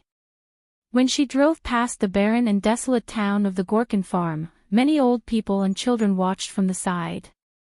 Their eyes were filled with fear or curiosity. After all, this was a country at war. Everyone was afraid of any external interference. From the looks of the situation here, it should have been affected by the war. When she passed by earlier, she could see some traces of old smoke and black soil. However, this place should have been peaceful for a long time and had not been disturbed by the war. However, the old people here were still afraid. When they saw such a large unfamiliar SUV drive in, everyone's eyes were filled with various emotions. She could not drive any further, so Feng Ling could only get out of the car. In order not to let these people be wary of her, she took out some biscuits and food from the car and handed them to the children around her. The children were about to come over excitedly, but almost all of them were forcefully pulled back into their arms by the old people. They then pulled the children away with a guarded expression, not allowing them to approach her. Only a skinny, dark-skinned, yellow-skinned boy, who looked like he had no one to take care of him, walked over. He was probably starving. When he saw that she really wanted to give him some biscuits, he quickly took them and stuffed them into his mouth with all his might. Feng Ling looked at him and took out a bottle of water for him. The skinny boy took it and ate the biscuits and water desperately. After he finished the 2 bags of biscuits, he squeezed the mineral water bottle in his hand and looked at her with his bright black eyes. Finally, he spoke. However, Feng Ling still couldn't understand the language. She whispered to the boy in English, "Don't you people know any English? Or, do you know other languages?" The little boy looked at her for a long time and took another sip of mineral water. Then, he looked at her with his bright, black eyes. Feng Ling paused and understood his meaning. She brought him 2 bags of biscuits and 2 bottles of water. The little boy smiled happily and held the food and drinks in his arms. He suddenly said in Chinese that was not very fluent but could barely be understood by Feng Ling, "Do you know Chinese?" Feng Ling was startled. "I will." The little boy nodded his head vigorously. Suddenly, he pointed at the road in the little town. "There, what happened there?" "There's a granny who knows Chinese." Hearing this, Feng Ling did not ask more. She nodded at the little boy gratefully and parked the car in an open space that would not affect their entry. Then, she took out some food for the little boy and asked him to watch the car for a while. She then explained that she was not a bad person and would not hurt them. She asked him to tell the people here not to be afraid of her, and then quickly walked in the direction he said. When she arrived outside the house, she did not expect to see a typical red food character that only China would have in the yard. It looked a little old. It should have been pasted on New Year's Day. Now that many months had passed, the red and black characters had faded from the wind and sun. And it seemed that this character was written by the owner of this place. It was not very beautiful, but at least it was Chinese. Feng Ling knocked on the door. After a long time, about 4 or 5 minutes, a white-haired old man in his 70s walked out. The old man's back was very hunched and he had to raise his head to look at her. He looked at her for a long time, staring at her skin color and hair. After a long time, he said in Chinese in surprise, "Hello, Granny." "Sorry to disturb you," Feng Ling said. "I just heard that there's a granny here who knows Chinese, so I came rashly." "I'm sorry to disturb you, but I have something urgent to attend to, so I had no choice but to." Seeing that she was still polite, the old granny nodded and turned unhurriedly. She walked into the yard with her walking stick. "Come in and sit." Feng Ling was very anxious, but seeing that the old granny couldn't rush her, she walked in. "Recently, this small farm is really interesting. There's actually another Chinese in a place where there's never been a Chinese." Feng Ling's brows twitched. At this moment, the old granny turned to look at her. "What urgent matter do you have?" "I have a friend who was affected by the battle in Jerusalem and was seriously injured. He must have been washed down the river over there. Everyone thought he was dead. I was unwilling and couldn't accept this result, so I came all the way here and found that the end of the river was actually nearby, so I..." Feng Ling paused and reorganized her emotions and words. "I guessed that he would be here and wanted to look for him, but the people here don't speak the language, and I can't communicate in English. I didn't expect that there would be a granny who can speak Chinese. I came here when I was very young." The old granny's voice was old, and she still spoke slowly. "When I was young, at that time, we didn't have any free love. I was forced to marry by my family, and in a fit of anger, I escaped. I used that bit of money to escape to Europe, and then I wandered all the way here. At that time, there were still a lot of people in this Gorkin farm. It was a very prosperous farm, but later on, the wars were too frequent. Some died, and some fled, and it became desolate like this. I married a farmer here, had children, and had granddaughters. Just like this, generation after generation, we lived here. Did you come into contact with the wandering children here?" "Only those children would often come to my place to find food. They only know a little Chinese." Feng Ling nodded. "Yes." The old granny nodded and stood there with her walking stick. After a moment of thought, she said, "Is the person you're looking for a man?" Chapter 1359. Feng Ling's eyes trembled. She abruptly looked into the old granny's eyes. "Granny, you..." The old granny raised her hand to signal her not to be anxious. "Not long ago, there was indeed a young man who was washed here by the river. He was seriously injured. There aren't any good doctors in this town. I saw that he was unconscious, but he looked Asian. I don't know which country he came from, but I asked someone to send him to an old doctor's house. It's been a few days. I haven't paid attention to him, but he should still be alive. If someone died here, everyone would know. There hasn't been any news for so many days. He should be unconscious, but he's not dead. Where is he?" Feng Ling's eyes were filled with gratitude. The old granny saw her anxious look and understood. She did not say much. "The doctor doesn't like to communicate with strangers. You don't speak the same language.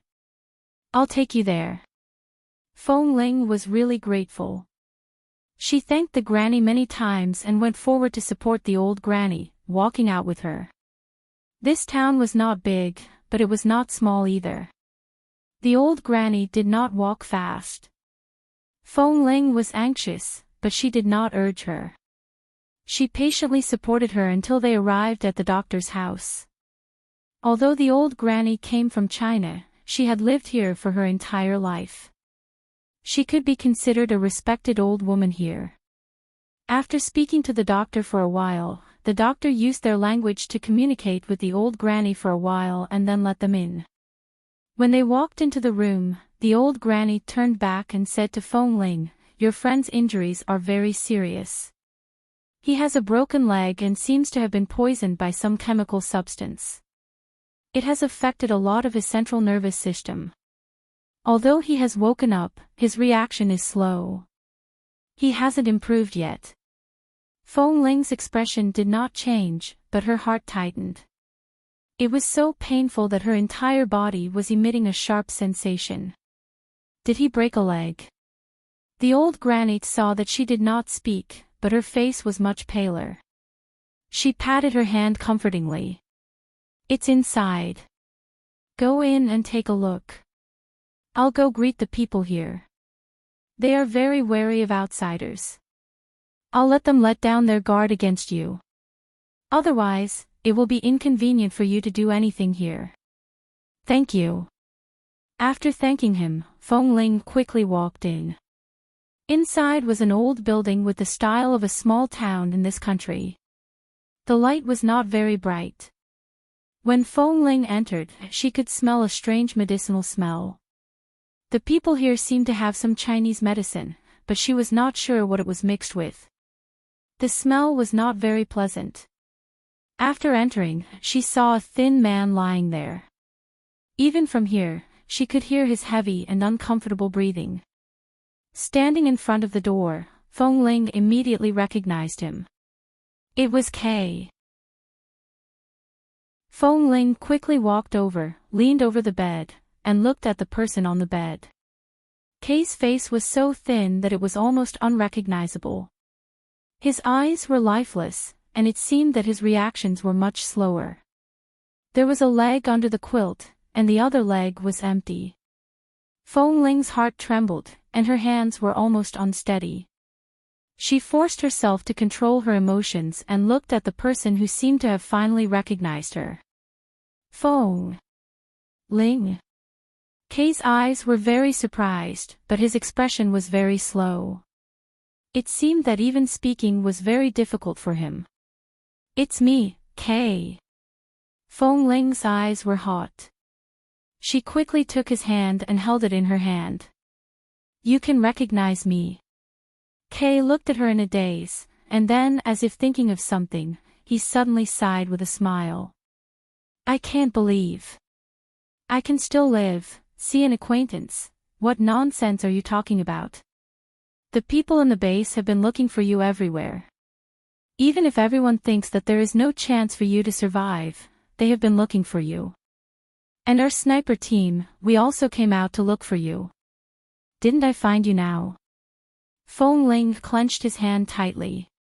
"It doesn't matter if you have a broken leg, as long as you are still alive. There are also many members in our base who were seriously injured during missions. Look, aren't they still in the base? As long as you are alive, it doesn't matter. You don't have to comfort me." Kay smiled weakly and then frowned. "Right now, there is no difference between being alive and being dead. Don't talk nonsense." Kay looked at her again and thought of something. His eyes suddenly dimmed. "Have you found Boss?" Feng Ling couldn't hold back the smile that she forced out of her eyes just now. She collapsed and her expression was a little stiff. Looking at her expression, Kay sighed and closed his eyes. "It's all my fault. Originally, Boss could have escaped. He did it to save me. Then, at the waterfall, Boss caught me, but we were too weak. I asked him to let go, but he didn't let go. Boss fell down with me. At that time, Boss was more seriously injured than me. After falling down, I don't know if the two of us were washed out by that river together. At that time, the river was too turbulent, and Boss and I both fainted. Later, I don't know why I woke up in this place. I don't understand the people here, but it seems that they saved me, but I can't ask where Boss is. Since you can find me, have you found Boss?" Kay almost used all his strength to barely say these coherent words. He held Feng Ling's hand tightly, only hoping to hear good news. Sure enough, he was washed down by the waterfall. But if this was the case, he might have died in the turbulent river in the jungle, or he might have been blocked by some stones or water plants in the water and failed to be washed out, or, there were all kinds of possibilities. Feng Ling endured the pain of being cut by a knife all over her body and heart, and slowly, she shook her head. Kay instantly closed his eyes in pain. It's all my fault. It's all my fault. I shouldn't have been so impulsive, and boss wouldn't have. All right, don't say this. It's enough that he is still alive. Feng Ling held his hand. I will look for him. Do you remember Roger's Snow Mountain? At that time, there was almost no chance of survival in that ice cave, but he came out. His vitality and perseverance don't allow him to die. I will find him. Don't worry. Take good care of your wounds and don't think too much. Kay looked at him with reddened eyes. Feng Ling said coldly, don't tell me how serious his injuries were. Since you're still alive, he can also survive. Even if it's more serious than yours, even if his limbs are broken, even if he's crippled, I'll still find him and bring him back. Kay choked with sobs and couldn't speak for a long time. He just closed his eyes and nodded. Chapter 1360. Tam and Lin Qing met up at the place they had agreed on, but they didn't see Feng Ling. It wasn't easy for them to contact her when their phones finally had a signal. After all, there were people living in the Gorkin farm where Feng Ling was. Although the cell phone signal here was weak, it could at least keep in touch with them. After explaining the situation here, Tam and Lin Qing were overjoyed and saddened at the same time. They were happy that they had found Kay. Their brother was still alive. Even if he had lost a leg, his brother was here. They had to bring him back to Los Angeles. The sad thing was that in a place like the Gorkin farm, this was their last chance of survival, but there was no news of Boss Lee. If it was really as Feng Ling had said on the phone, the worst outcome would be that after Li Nanheng came down from the waterfall, he would be intercepted in the river in the ancient jungle when he was washed away in the river. Kay, who was near the Gorkin farm, could at least be rescued. If he was intercepted in the jungle, with Li Nanheng's body covered in injuries, he would only attract beasts that came to hunt for prey. If that was really the case, not to mention the possibility of survival, he probably wouldn't even have a complete corpse. Tam and Lin Qing planned to come to the Gorkin farm, but just as they were about to drive over, the area near Jerusalem was under martial law because of the terrorist attacks in the past 2 days. The martial law extended all the way to their current location, and they were not allowed to leave Jerusalem. Feng Ling reported to them that she was safe and said that she would stay here to take care of Kay. She told them not to worry and to wait for her to return. She also promised to keep in touch with them. They had no choice.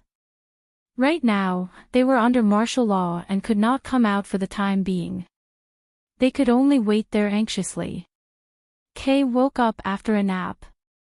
Feng Ling went to the bed to help him up and prepared to feed him medicine. When she helped him up, she touched Kay's shoulder and could clearly feel how much he had lost in the past few days. His shoulders, which used to be very strong, were now so thin that she could easily feel his bones. Come, take the medicine, Feng Ling said softly. Kay seemed to be in a daze. After a long time, he looked at the light outside the window. After a while, he slowly said, "Is it another day?" "Yes." "Still haven't found Boss?" "No." Feng Ling's expression was impassive. She lowered her head to blow at the medicine in the bowl. "The doctor here uses some local medicine. I don't know what it is, but since he can save your life, it means that their medicine is also useful. It just doesn't smell good. Bear with it and drink all of this." Kay closed his eyes and leaned back against her shoulder. "I'm fine." There's no taste in my mouth right now. I can't feel whether it's sweet, salty, or bitter. The Chinese mother-in-law had asked the doctor for her, and the doctor said that Kay was poisoned by a chemical. They didn't know what kind of chemical it was, but it could affect one's 5 senses. He only lost his sense of taste and his reaction was slow, which was already not bad. It was much better than being mute, blind, and deaf. Because they didn't know what kind of poison it was, there was no way to treat it. They didn't know if he would have a chance to recover in the future. In short, what they had to do now was to let him recover and save his life first. Feng Ling carefully fed Kay the medicine. Kay had to use all his strength to drink a bowl of medicine even if he was sitting on the bed. In the end, he sat there weakly and looked at Feng Ling. For convenience, she specially asked for a long cloth from the old lady and tied her long hair behind her head. Because she didn't change her clothes last night, the old lady brought her a set of local cotton linen clothes. It was light blue and looked very good on her. Feng Ling, you've really changed a lot. Kay tried his best to widen his listless eyes and looked at her. In the past, when you were in the base, and now, you're really 2 different people. Feng Ling lowered her head, put down the medicine bowl, and then quickly wiped the medicine stains on his mouth with a towel. Other than the appearance, what else is different? Your eyes. Kay slowly curved his lips. You may not feel it, but really, your eyes have changed a lot. Really? In the past, your eyes were very clean. In your world, there was only one goal, to live well. Later, there were feelings, warmth, and things you cared about in your eyes.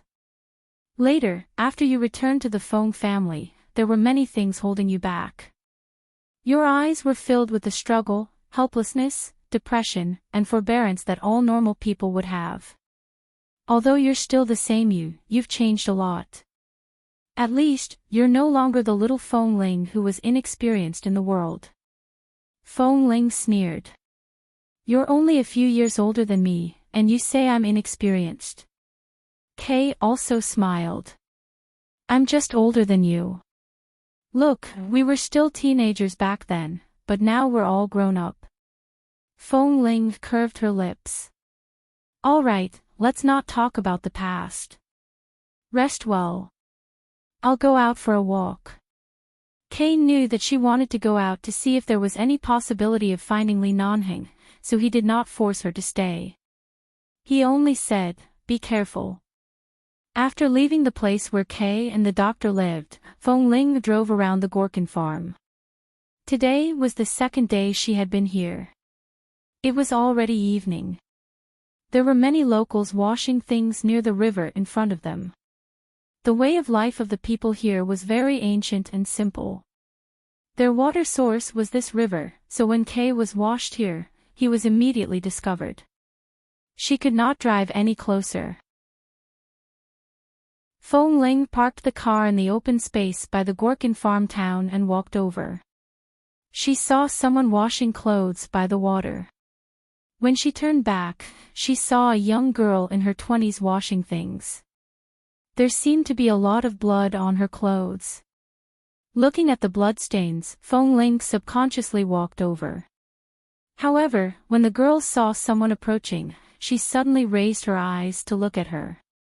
Seeing that it was a stranger who did not look like a local, she immediately lowered her head warily. She put the unwashed clothes into the basin and turned to wash them in a place further away. Feng Ling saw that she did not seem to want to be approached, so she did not go over. She only looked at the young girl from afar. This girl looked like she was mixed race, but didn't the China mother-in-law say that she had already greeted the people here and that they would no longer be wary of her? Why did this girl seem to be carefully guarding against something? Chapter 1361. Feng Ling drove around the river overnight and went to the jungle. She found that this jungle was really different from the jungle she had lived in when she was young. One was near the sea, but it was still a jungle close to the beach. No matter what, it wouldn't be as dangerous as the ancient jungle. For example, the jungle in front of her was indeed as they said. There might be all kinds of things that ordinary people had never seen or heard of in their lives, be it objects or living creatures. She wandered outside for half a night and tried to use the flashlight to shine inside. Several times she wanted to go in, but her rationality told her that this jungle wasn't something she could barge into. However, if Li Nanheng was really inside, if she wanted to go in, she had to ensure that every step was foolproof. She couldn't drive in. At the very least, she had to be fully prepared. Feng Ling stayed outside until late at night before returning to Gorkin Farm. In the middle of the night, Kay was still sleeping. After visiting Kay, Feng Ling returned to her mother-in-law's place in China. The China mother-in-law's surname was Mai. The people here called her by her name. If Feng Ling wasn't used to it, she could call her Granny Mai. Feng Ling didn't want to disturb Granny Mai late at night. She could sleep in the car for the night, but she had to prepare the things she needed to enter the jungle. The longer she delayed, the more uneasy she felt. She decided to return to her mother-in-law's place and prepare things for herself overnight. Thankfully, Granny Mai slept soundly and didn't disturb her. It wasn't until 4 in the morning that Granny Mai woke up and saw Feng Ling sitting in the yard cutting something with a knife. She walked out to see her. "Are you preparing to enter the jungle?" What are you cutting?" "It's nothing. I just found some sturdy bamboo and sticks to make something for myself to defend myself. After I'm done, I'll put it in the car. I'll need it." Feng Ling was still seriously cutting and spoke without raising her head. Granny Mai looked at her for a while and sighed. She walked over and sat down beside her. "Child, listen to Granny's advice. There's no way to return from that ancient jungle. Don't go. You're such a good child. Granny doesn't want you to." Feng Ling did not explain much. She asked her about the Gorkin farm, as well as if there were any other rivers, water sources, and other places that she could change her target. However, the answer she received was no. The Gorkin farm was at the end of the river. If Kay and Li Nanheng had been washed here, as long as they were not intercepted in the middle of the river, they would definitely have reached this place. There would not have been any other place. Feng Ling completely dispelled her other thoughts and nodded without saying anything. Just as the sky gradually brightened, the doctor suddenly sent news that Kay had a seizure. It was probably because of what happened before and after the accident that he kept having nightmares. Right now, he was not very awake and had been desperately trying to get out of bed. He fell off the bed several times and hit anyone he saw. He was in a very bad state. Hearing this, Feng Ling quickly put down the things in her hands and rushed to the doctor. When she arrived, Kay was still sitting on the ground by the bed, going crazy. Feng Ling quickly rushed over to talk to him and told him many things about Kay's past. Only then did he gradually calm down. In the end, he was finally willing to be helped back to the bed by her. He had recovered from the fright, and his twitching body gradually calmed down. Kay was in such a state and could not leave his side for the time being. The doctor asked her to stay here to guard him. Although Feng Ling was anxious to go to the jungle to look for Li Nanheng, seeing that Kay was in such a state, she could not leave. She could only sit by the bed and guard him. In the morning, Granny Mai tidied up the things that Feng Ling had cut in the courtyard and placed them on the stone table in the courtyard. At this moment, a young girl suddenly walked in. "Grandma, I forgot how to add water to the Chinese porridge you taught me before. Quickly teach me again." Granny Mai looked at Granny Mai. The girl who came was Granny Mai's granddaughter, Carrie. She was only 22 years old this year. Their family had a lot of residences in the Gorkin farm. Carrie had long moved to a new yard by herself. She grew flowers and grass on her own and lived a carefree life. This granddaughter was usually obedient and considerate, so Granny Mai did not worry too much. "Don't you like Chinese-style porridge? Why do you suddenly want to make porridge?" Granny Mai asked in confusion. Carrie did not explain. She walked in and found the kitchen. She took out the pot and the white rice from Granny Mai and walked to the yard to show her. "Grandma, I'll take the white rice here first. If you can still receive white rice in the next few days, remember to leave 2 bags for me." Granny Mai was even more puzzled. Before she could speak, she heard Carrie muttering softly as she added water to the pot in the yard. "It shouldn't be a problem to have more water, right? His injuries are so serious. The thicker the liquid food, the better." Although Granny Mai was old, her hearing was very good. She immediately glanced at her, but when she saw that Carrie was only muttering softly, she did not say much.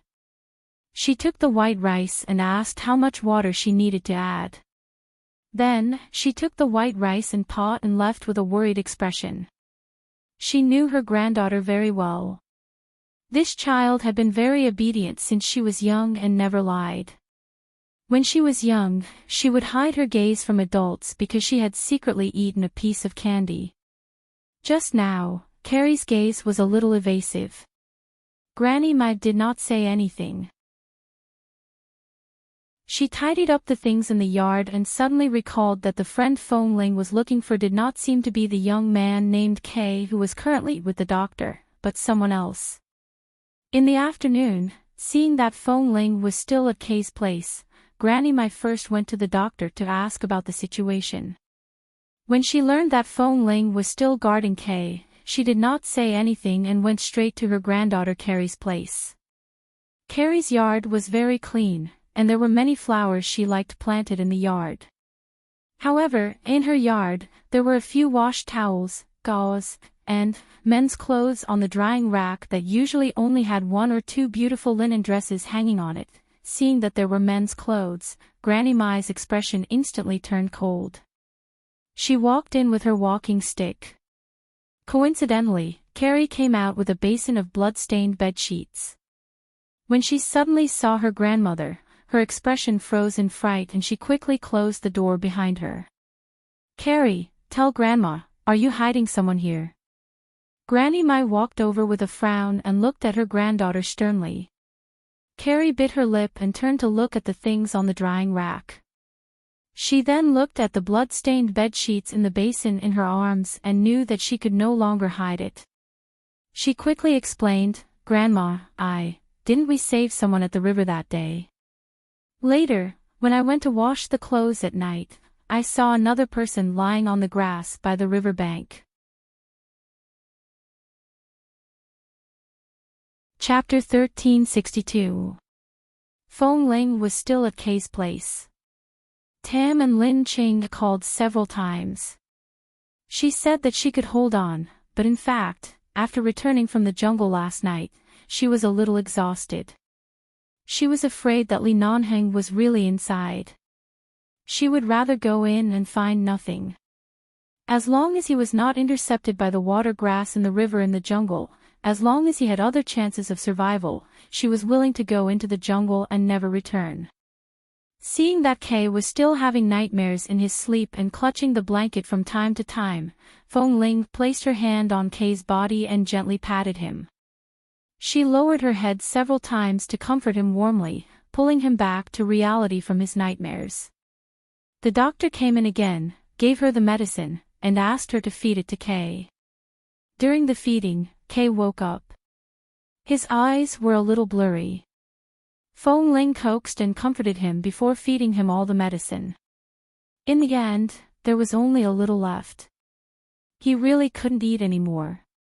She held the medicine bowl with one hand and took a towel with the other to wipe his mouth.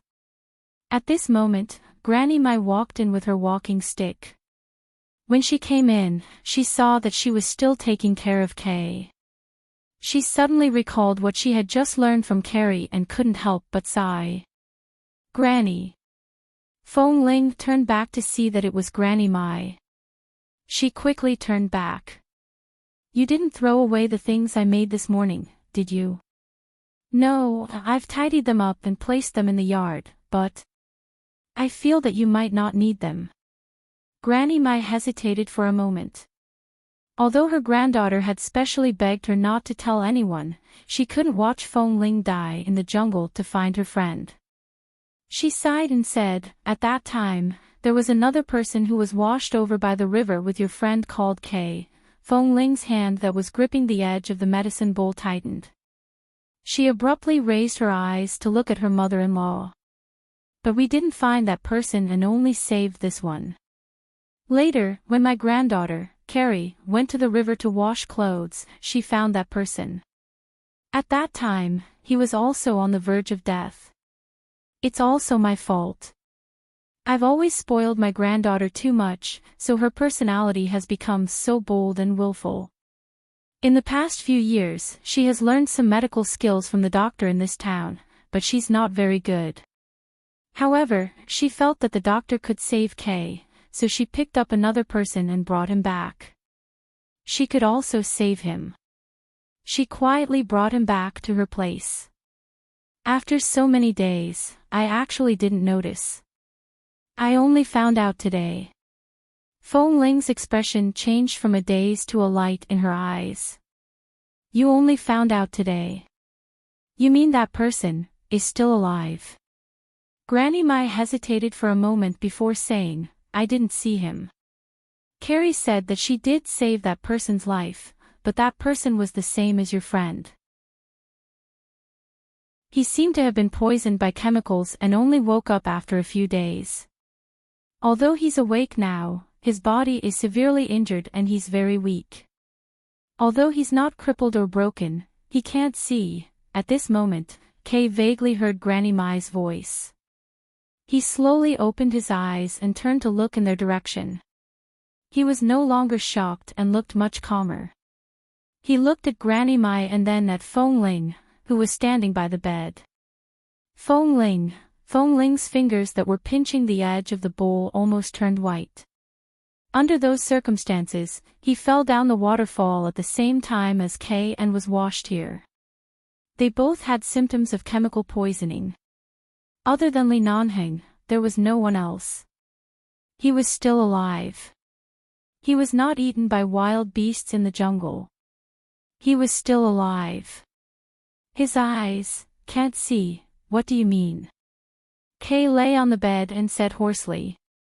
However, before he could finish his words, Feng Ling suddenly put down the medicine bowl in her hand and walked out.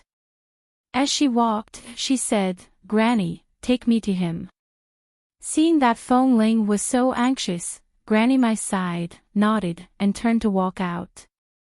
However, because her legs were really slow, and seeing that Feng Ling was really anxious this time, she simply pointed the way for her. It's at my granddaughter Carrie's place. I'm walking too slowly.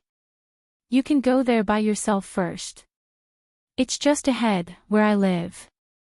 On the right side of the road opposite, there's a courtyard with many flowers. It's her place. The clothes you see hanging in the courtyard should be your friend. If there's no mistake, it should be the person you're looking for, thank you. Feng Ling hurriedly turned back to thank her and then ran without stopping. She first ran back to Granny Mai's residence according to the familiar route and then walked in the direction of the fork Granny Mai had mentioned.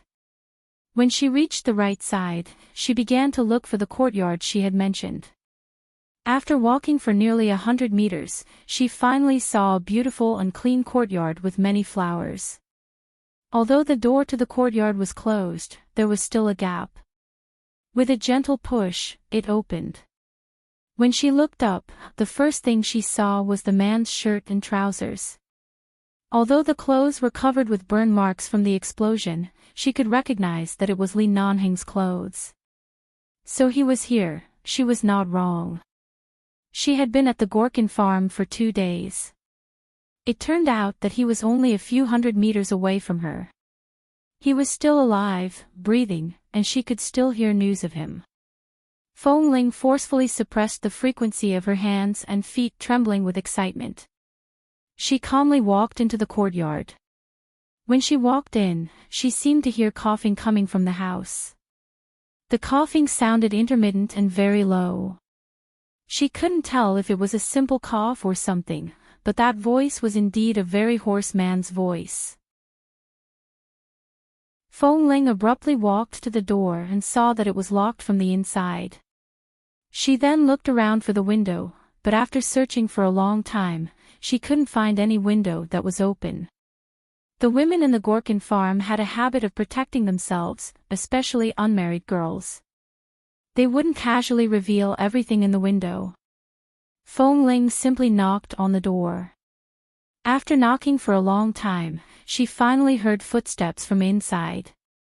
The door opened, and the young girl she had seen by the river appeared. When she looked up to see Feng Ling, Carrie was shocked. Sorry to disturb you. I'm looking for Li Nanheng. Feng Ling looked straight into her eyes. If she wasn't Granny Mai's granddaughter, she might have pushed her away and barged in. Carrie seemed unfamiliar with Li Nanheng's name. She looked at her strangely. Are you the person my grandmother took in? Isn't the friend you're looking for at the doctor's place? The person in the doctor's room is indeed my friend, but the man in your room is my fiancé. His name is Li Nanheng. Feng Ling still looked into her eyes, and her words revealed a hint of sharpness that could not be ignored. Chapter 1363. The word fiancé caused Carrie's eyelids to twitch. Her expression turned cold. The person you're looking for isn't here. With that, she was about to close the door. Wait! Feng Ling raised her hand to press against the door that was about to be closed. She looked at the young girl. Granny Mai has been kind to me. She has taken me in for the past 2 days. You're her granddaughter, so I should be very polite to you. But you can't hide a seriously injured person in your own place. Have you ever thought that if he has a chance to survive but delays the treatment? This is no longer equivalent to saving people but harming their lives. What are you talking about? What delay the treatment? Carrie's expression was unhappy. Anyway, I don't have the person you're talking about here. Take your hand away. Let me tell you, in our place, you're an outsider. If it weren't for my grandmother, you would have been chased away long ago. If you dare to barge into my house, I'll go out and call everyone over right now. Let's see if the people here will still keep you. With that, Carrie forcefully pulled her hand down and slammed the door shut. At the same time, they could hear the sound of the door being locked from the inside again. Feng Ling looked at the tightly shut door in front of her and her expression darkened. It was indeed because of Granny Mai that the people in this town trusted her. However, she was an outsider after all, so even if the people here would not chase her away, they would carefully avoid her when they saw an outsider. If she did anything impulsive here, Carrie, who had grown up here, would definitely be chased away to protect her. Kay was still here, and so was Li Nanheng. She couldn't be rash. Especially since Carrie was Granny Mai's granddaughter. If it weren't for Granny Mai, she wouldn't have known about this. However, right now, she really wished she could kick open the door in front of her and rush in to see how badly Li Nanheng was injured. Feng Ling stood outside the door for a long time. She raised her hand and knocked a few more times. This time, Carrie couldn't even be bothered to respond. She did not make a sound. After about 10 minutes, Feng Ling heard a cough again. She shivered and hurriedly walked back and forth in the direction of the sound. Finally, she walked near the closed window. The sound was the clearest one she had heard recently. She pressed her hand against the window. The coughing just now was intermittent, but now she could not hear it anymore. His hand on the window was a little cold, contrary to the hot temperature in this place. It was very quiet inside. She didn't know if Li Nanheng was awake or unconscious. Granny Mai finally rushed over. Seeing Feng Ling standing outside the window, deep in thought, she immediately understood something and rushed over. How is it? You didn't see your friend? Feng Ling turned to look at her and then raised her finger to point at the clothes on the drying rack. That's his clothes. I heard a cough inside. It must be him. Granny, I can't rashly enter your granddaughter's house. I can tell that she doesn't welcome me. She locked the door, but if she locked my friend inside just to prove her medical skills, it's not fair to us. Granny, please help me. Granny Mai's expression immediately changed. Nonsense. With that, she frowned and turned to the door. She raised her hand and knocked on the door. Carrie, open the door. It was quiet inside for a while. Carrie, Grandma is going to be angry. Granny Mai said unhappily. The person inside is Miss Fang's friend. She's seriously injured. Don't mess around. Finally, Carrie's voice came from inside. Grandma, that woman is lying. I asked him, and he said he doesn't know anyone surnamed Lee, nor does he know the woman outside. Either she's mistaken, or she's lying. Grandma. It's so unsafe outside. How can you let a stranger stay here? Since she's already found that friend, she's still finding all sorts of reasons not to leave. I think she must have some other motive. Granny Mai was startled. Feng Ling shook her head when she turned to look at her. Granny Mai sighed and knocked on the door again. Open the door first and let her in to take a look. If it's really not her friend, she won't do anything to you.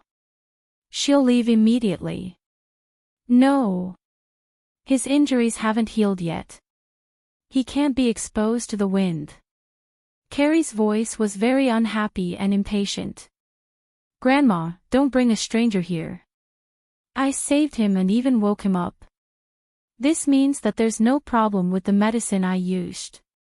Furthermore, he can't see right now. If that woman comes in and insists that she knows him and he can't see who she is, it's not fair to him. I won't let her in. You child, and he clearly said that he doesn't know the woman outside. Why should he let her in? He's already injured. If she brings in any dirty things or bacteria, it won't be good for him. Carrie raised her voice. Grandma, quickly take her away. Don't let her come again. Feng Ling said. Miss Carrie, you know the situation of my friend at the doctor's place. They were all poisoned by the chemical smoke and have all sorts of symptoms. His eyes and his inability to remember me might only be temporary. No matter what he has forgotten, it might just be a symptom. Let me take a look at him. I can tell with one look that he is. Stop lying. He didn't forget anything. When he woke up, he told me the reason why he was injured. Although he's very weak now, his words are clear and he's always been sober. It's just that his eyes can't see. If he says he doesn't know you, then he doesn't know you. Carrie's tone was still unyielding. Feng Ling couldn't believe it. She couldn't believe it either. His words were clear. His memory was clear. How could he not remember her? It was impossible. She turned to look at the clothes hanging on the hanger outside. She walked over and took the clothes down. She looked at the material and size of the clothes, and then at the scorch marks on them. This was Li Nanheng's clothes. The only person who could be rushed to Gorkin Farm with Kay was Li Nanheng. There couldn't be anyone else. If she didn't lie, then the one who lied was someone else. Could Li Nanheng refuse to meet her when he knew she was here and even say that he didn't know her? The only person who lied was this Carrie. But why did she lie? Chapter 1364. At the very least, Li Nanheng was alive. She was extremely sure of this. If he was still alive, then everything was fine. No matter if he was injured, disabled, or blind, he was still alive. Feng Ling suppressed the anger in her heart and said calmly, "Granny, if she really doesn't want me to go in, I won't disturb her, but can you call the doctor here to take a good look? Don't delay the treatment." Carrie was suddenly unconvinced. She stood up and opened the door. After opening the door, her gaze flickered on Granny Mai's body for a moment before turning to look at Feng Ling. "Are you looking down on my medical skills? A person who was almost dead when I saved him is now alive and well. Other than the fact that he can't see, there's nothing wrong with him. What right do you, an outsider, have to look down on my medical skills? Carrie, speak properly," Granny Mai reprimanded. Carrie rolled her eyes at Feng Ling and said impatiently, "Grandma, I'm not lying. He really said that he didn't know her. You guys were so loud outside, and he was awake the whole time. She must have heard him coughing. If he knew her, he would have spoken long ago, but he said that he didn't know her. Impossible." Feng Ling looked up. "If you don't believe me, ask him yourself. Anyway, I won't let you in. Didn't you hear him resting on the bed by the window? Ask him yourself through the window." Carrie rolled her eyes at her impatiently. "You're standing right here. It's not like I can give him any bewitching soup. If he says he doesn't know her, he doesn't know her. There's no need for me to lie to you." Feng Ling's heart suddenly skipped a beat. She turned and walked back to the window. She raised her hand and pressed it against the window. She looked at the yellowing cloth that covered everything inside and slowly tightened her fingers on the window. "Li Nanheng, is it you?" There was no sound inside. "I'm Feng Ling," her voice was slightly hoarse. "I'm here to look for you." There was still no sound inside, but after a moment, there was a suppressed cough. It was the kind of cough that sounded uncomfortable, but it was the kind of cough that was restrained and suppressed without amplifying the sound. This meant that he was indeed awake. He could hear her voice by the window. "Nanheng." Feng Ling pressed her hand hard against the window and raised her voice. "No matter what happens, you can't not acknowledge me. Kay's leg is broken. I can take him back to Los Angeles. Even if you are blind or deaf, you are still Li Nanheng. No matter what happens, you can't push me away. This is what you promised. When you removed me from the base, you said that wasn't pushing me away. Then what is it now? You don't recognize me." It was very quiet inside. This time, there wasn't even a cough. Carrie lost her patience and said, "Listen, he really doesn't care about you and doesn't know you. Can you give up now? Can we go now? I live alone in this small courtyard because I like to live a quiet life. Grandma, take this woman away and don't let her come back." With that, Carrie closed the door again. This time, she did not lock it, but looking at the tightly closed door, Granny Mai hesitated for a moment before looking at Feng Ling. Feng Ling remained standing in front of the window. She looked at it. "I just want to know how badly you're injured. You don't want to see me, and you don't want to acknowledge me. Are you seriously injured? Can't you even let me take a look?" "Li Nanheng, I rushed here from New York. I didn't even bring a gun with me when I barged into Israel. Several planes crashed in front of me, but I didn't feel anything. I just wanted to find you and bring you back. Everyone thought you were dead. Even the rescue teams sent by the base several times have been evacuated. Tam and Lin Ching specially escaped from the base to find you. In order to come to Israel, I even abandoned the phone corporation, but what are you doing? You're still alive, but you refuse to see me." The voice of the woman outside sounded very calm. There were no heart-wrenching curses or roars. She just stood outside the window and kept talking. After Carrie closed the door, she kept listening to the sound. She then turned her eyes and looked at the man who had been sitting silently by the window on the bed. He really did not speak. His unfocused eyes were wide open, and from time to time, he would raise his hand to his mouth to suppress his coughs because of coughing. At this moment, there was no movement outside. Carrie looked at the handsome but pale man. She turned around to pour a glass of water and walked to the bed. She whispered, "You've always wanted to cough, haven't you? Drink a glass of water to suppress it." The man on the bed did not move. When he heard the footsteps outside the window gradually disappear, he slowly raised his hand but raised it aimlessly in the air.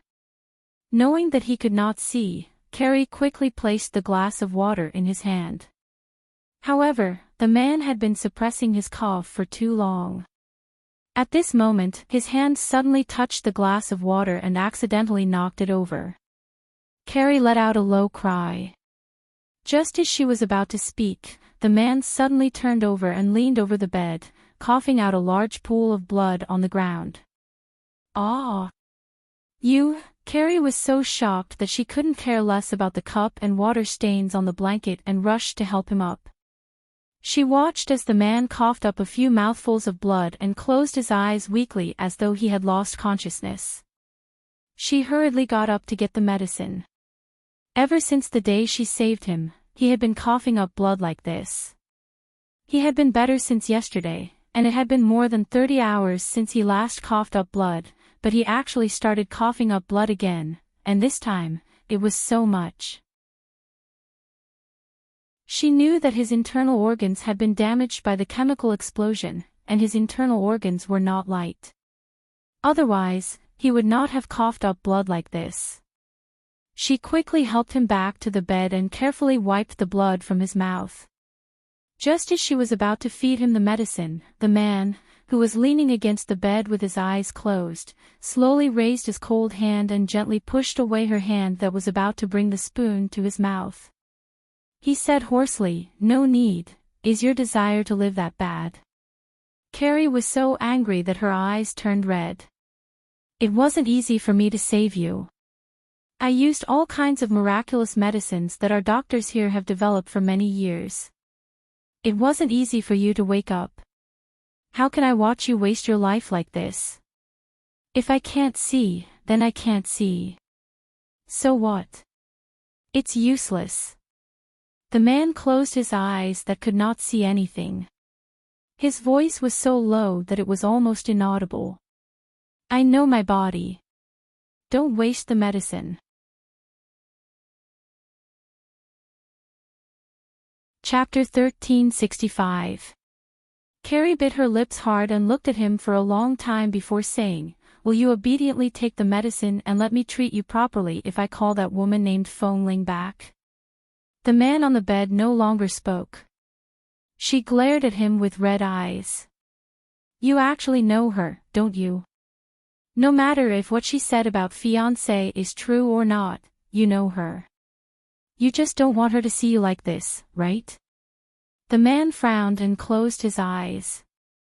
"If you still refuse to take the medicine, I'll call her back now and let her watch you eat it." "Don't."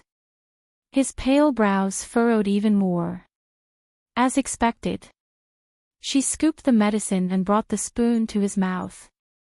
"Then drink the medicine now. You're injured in your internal organs.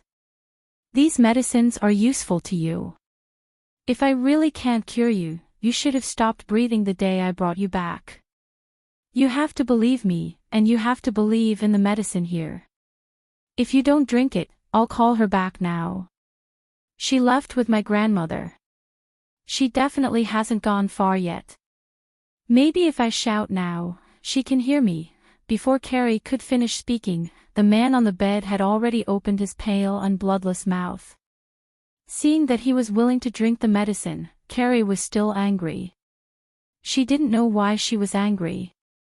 She only knew that the relationship between this good-looking man and that woman was definitely not ordinary.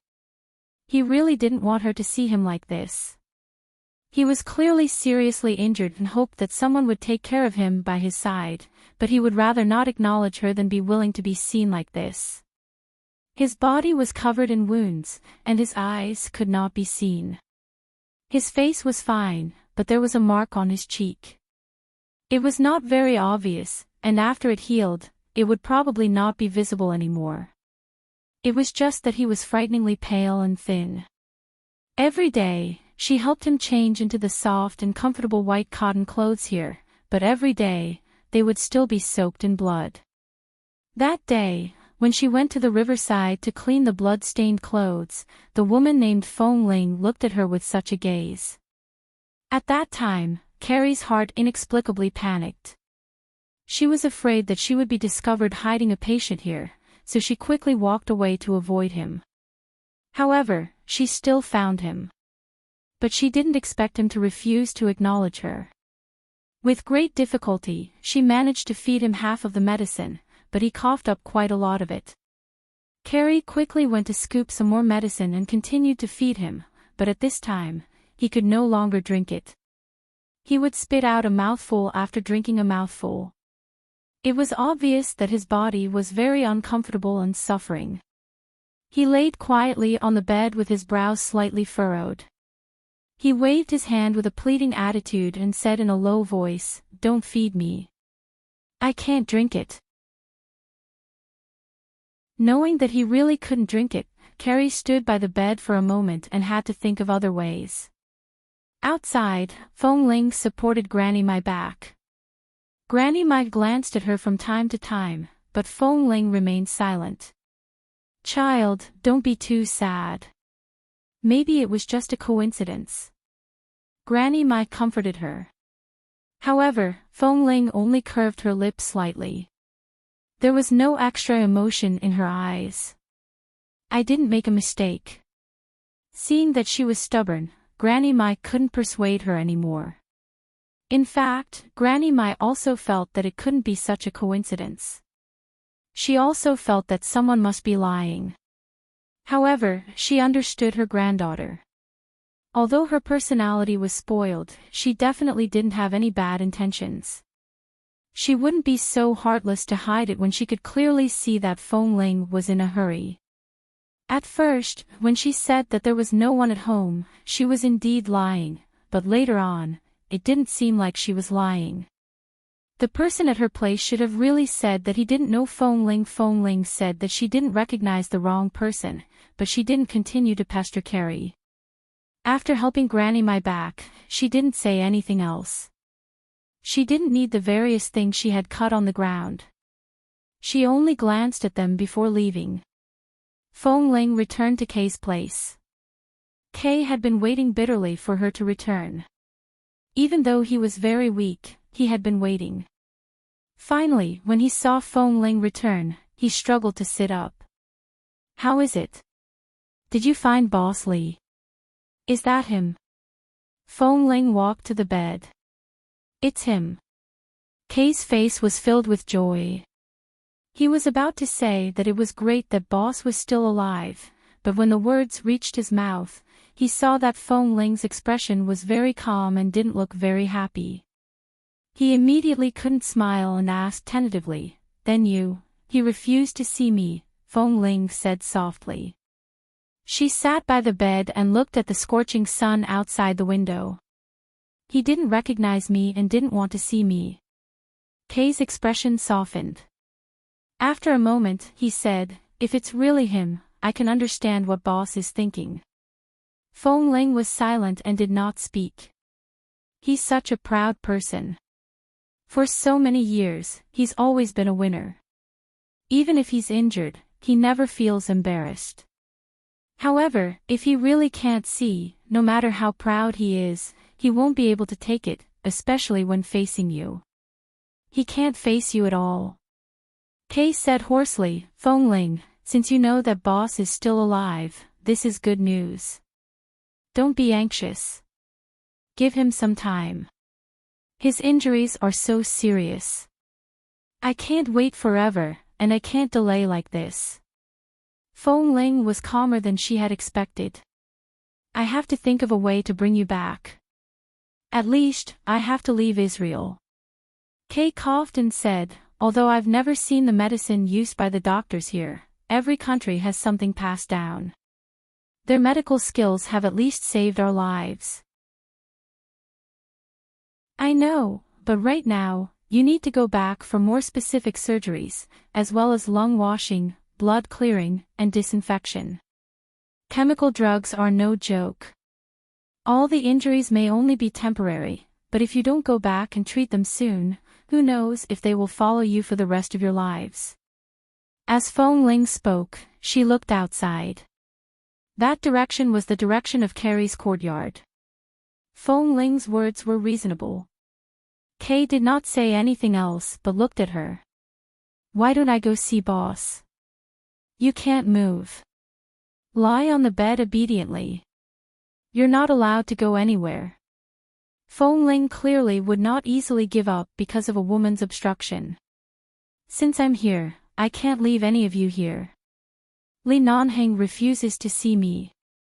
In the past, when I refused to see him, he used many shameless methods. Does he think I won't use them? K.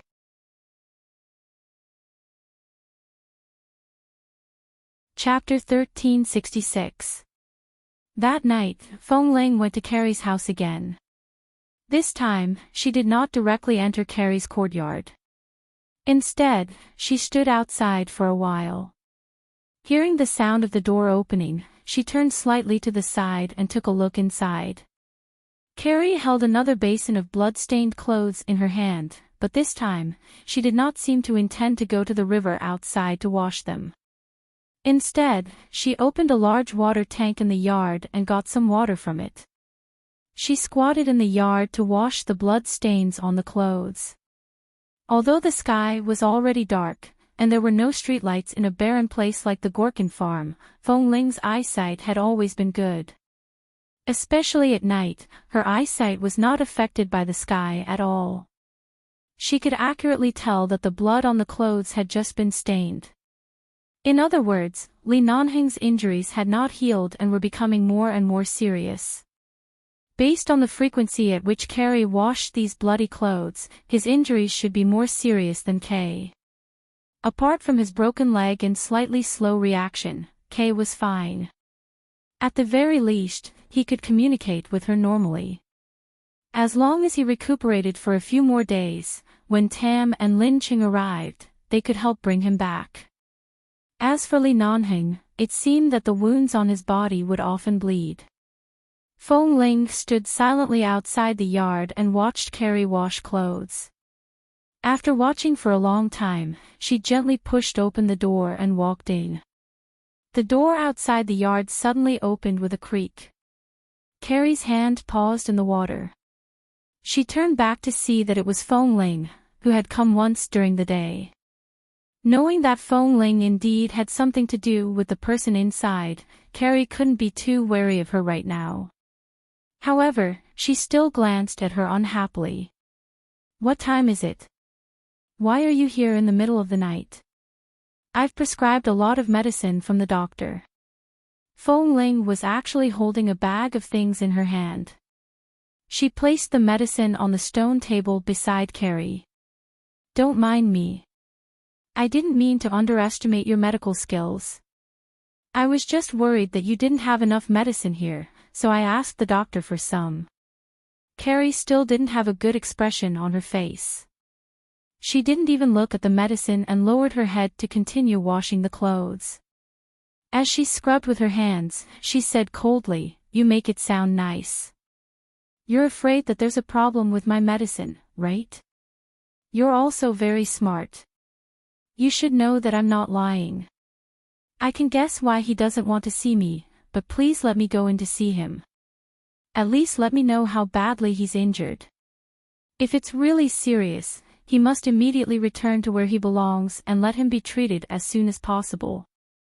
And if his eyes are really blind, he should go to a proper hospital for a proper examination and treatment as soon as possible." Feng Ling looked at her. Miss Carrie, you're willing to save a life, which means that you're a very kind and warm-hearted person. I said I don't know you, but you still insist on sticking to me. He doesn't even want to see you, and you keep saying that you're his fiancé. Don't you feel ashamed? When Carrie hid something in her heart, she didn't know how to hide it. She didn't want to continue the topic of whether that person wanted to see her or not. She just raised her eyes and looked at her. I've already expressed it very clearly during the day. You know his attitude very well. He doesn't know you. Granny Mai is a very gentle person. I don't want anything unpleasant to happen between me and her granddaughter. I hope Miss Carrie won't be too stubborn. Fong Ling's voice turned cold, and her eyes were cold. Carrie sneered. You barged into my house in the middle of the night. If I don't let you in, can you still barge in? Fong Ling did not speak, but she had already answered with her actions. She turned and walked toward the tightly shut door. Hey, what are you doing? Seeing that she really had the intention to barge in, Carrie quickly stood up and chased after her. She stepped forward and opened her arms to block the closed door. She glared at the woman who had lost a lot of patience and clearly didn't want to be entangled with her anymore. She glared at her. This is my home. You can't barge in. What if I insist on going in? Fong Ling's eyes were not particularly cold, but her gaze was indeed like a thin layer of smoke behind the cold fog as she looked at her. She had indeed run out of patience. Li Nanheng's physical condition could not be delayed. Then I'll ask the people here to chase you out, Carrie said as she pulled a bell by the side of the door. Fong Ling glanced at the bell. If she guessed correctly, this should be a signal used by the locals of Gorkin Farm. If it rang, the people nearby would hear it. Now that it was late at night, they would hear it even more clearly. In other words, as long as the bell rang, many people would rush over immediately. Fong Ling glanced at the bell. Carrie stared at Fong Ling and suddenly said, You suddenly left in the afternoon. Is it because my grandmother is here? You don't want her to see your barbaric side. You're afraid that she'll know that you've taken in a robber, right? In the past, Fong Ling had never had a deep understanding of whether she was a man or a woman. But now, at this moment, a woman's sixth sense was telling her. Carrie refused to let her in to see Li Nanheng. Apart from Li Nanheng's own reasons, Carrie also had her own selfishness. No matter what her selfishness was, Li Nanheng had to go back to America with her. A life is at stake, Miss Carrie. He's an injured person. He's a patient. His mind isn't clear. Is your mind also not clear? Fong Ling didn't want to cause a ruckus in Gorkin Farm at such a late hour, but she didn't give in. Do you want him to die here, or do you want him to go to a professional hospital to receive proper treatment and surgery? Carrie's expression turned bitter because of her words. What formal hospital? I've never seen it. I've been here since I was young. When I caught a cold, I used our medicine here. I'm still fine. Don't underestimate the people here. Don't deliberately misinterpret my words. You know very well what I'm talking about. Fong Ling looked at her coldly. If you delay any longer, you'll be no different from a murderer. Hearing the word murderer, Carrie's expression stiffened. She abruptly glared at her. What nonsense are you spouting? Before Carrie could finish her sentence, the door behind her suddenly opened. There were no lights in the courtyard, and only the bright moonlight in the sky illuminated the place. The moment she heard the door, Carrie paused and turned her head abruptly. Almost at the same time as Fong Ling, she saw the man who had gotten out of bed and walked to the door.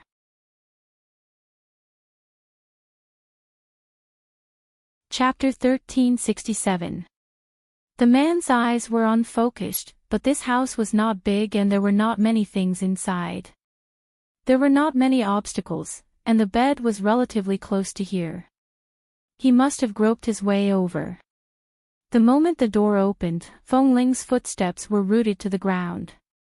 It was Li Nanheng. However, his face was as pale as paper. There was a trace of blood on one side of his cheek and on his forehead. The cotton clothes on his body seemed to have just been changed. They were clean without a trace of blood. He had lost a lot of weight, and there was a lot of stubble around his chin. Although his eyes were open, they were as calm as a lake of stagnant water. He did not move at all. "Ah, why did you get out of bed?" Carrie cried out softly and quickly turned to help him up. However, the man behind the door only placed one hand on the door and opened his unfocused eyes. Then, when Carrie approached, he raised his hand and suddenly held Carrie's hand. "I heard some noise outside, so I came out to take a look." Li Nanheng's voice was so hoarse that it was almost inaudible, but the surroundings were very quiet. This short sentence was very clear. Carrie was also startled by his sudden hold of her hand. Then, her face strangely turned red and her expression was somewhat awkward. Before she could speak, she heard Li Nanheng hold her hand and say, "Did that person come to disturb you again?" "That person?" Feng Ling's gaze was fixed on Li Nanheng's face. From the beginning, she was pleasantly surprised, and then shocked. Earlier, she had only been focused on his condition, but now, she abruptly noticed where his hand was placed. He was so intimate that he seemed to be very dependent on Carrie. Half of his body was almost leaning on Carrie. He held her with one hand and supported the door with the other. His movements were natural, as if Carrie was the woman he trusted the most and was the safest. Yes, she's here again. It seems like she was going to barge in and wake you up, right?" Carrie said as she supported him. "Let me help you back to bed first." "How can you get out of bed now?" Li Nanheng stood in front of the door and did not move. However, he opened his eyes that were like stagnant water and looked in the direction of the person standing outside the door. "Go. Don't come back again." Feng Ling stared at his face and into his eyes. Li Nanheng. The man's expression was very calm, and his voice was still faint and unfamiliar as if he really didn't know her. "I don't know you." "So, you lost your memory." Feng Ling slowly clenched her fists and stared at him. "Li Nanheng, you don't remember me, don't remember yourself, don't remember 11 base, and don't remember everything, right?" The man stood motionless in front of the door and did not speak again. All right, don't say any more. His body can't take it." Carrie felt that the weight of the man's body could no longer support him and was gradually turning toward her. She quickly supported him and turned to look at Feng Ling. "This time, you've seen him. You've said what you need to say. If I say I don't know you, I don't know you. Is that enough?" With that, Carrie supported him with one hand and quickly closed the door with the other. Feng Ling suddenly stepped forward and pressed her hand against the door, staring at the man who couldn't see her at all. "Li Nanheng. I'm here to take you back to America. Must you do this? Are you done? A man doesn't even want to see you and doesn't know you, yet you're still so shamelessly pestering him. Isn't it too shameless?" Carrie glared at her as she spoke. "If you don't leave, I'm really going to call for help." Feng Ling stared expressionlessly at the man in front of her. She suddenly raised her hand and tugged the bell by the door down. Seeing that this woman had easily tugged the bell down, Carrie's expression was shocked. If it weren't for the fact that you saved him, you would have been knocked unconscious by me. Please shut up." Feng Ling turned her eyes and coldly glanced at Carrie again. She then retracted her gaze and pressed hard against the door. She stared at the silent, pale man. "Li Nanheng, now that this shameless person has become me, are you happy? If you don't vent your hatred, come back with me now. After returning to America, you can do whatever you want. Don't waste your life here." However, the man's expression did not change. He only took a step back to avoid Feng Ling's aura. At the same time, he turned his pale face away and lowered his head to speak hoarsely in Carrie's ear. "Close the door." When Carrie heard his words, she felt that his weight on her body was becoming heavier and heavier. She was afraid that she really couldn't hold on any longer. She quickly pulled out the latch from the door and raised it to Fong Ling. "If you don't leave, I'm going to hit you." However, Fong Ling did not even look at her. "Let me tell you, I've been here since I was young. Not only have I learned medicine, but I've also learned martial arts from many people. Don't force me to really hit you. It won't look good if two women fight." As soon as Carrie finished speaking, she suddenly felt that her hand was strangely empty. The door latch had somehow fallen into Fong Ling's hand. At the same time, the door latch suddenly fell to the ground. The sturdiest wooden door latch in their place was instantly split in half. Carrie's expression trembled violently. She abruptly raised her head to look at Fong Ling. However, Fong Ling only looked at Li Nanheng coldly from beginning to end, as though the smooth movements earlier did not come from her. You. Carrie was so angry that her face turned pale. "You." However, at this moment, Li Nanheng raised his hand. Even though he did not have much strength, he still placed his hand on the door. Then, expressionlessly, he closed the door bit by bit. When the door hit Fong Ling, he turned his gaze away as though he did not see it. He closed the door heavily and pushed her out. He did not use much strength, but Fong Ling was forced to stagger back a step. Her eyes were fixed on Li Nanheng, who had personally closed the door. Carrie was dumbfounded. Until the moment the door finally closed, she was still staring at the door. However, in less than 3 to 5 seconds, the man who had been barely able to stand against her suddenly jerked violently. He abruptly coughed out a large mouthful of blood and instantly fell to the ground. She quickly reached out to support him, but she could only barely grab his arm. She watched as he knelt weakly on the ground, suppressing his coughing, but blood kept flowing out of his mouth. She quickly squatted down and said in a low voice as she supported him, "Oh my God.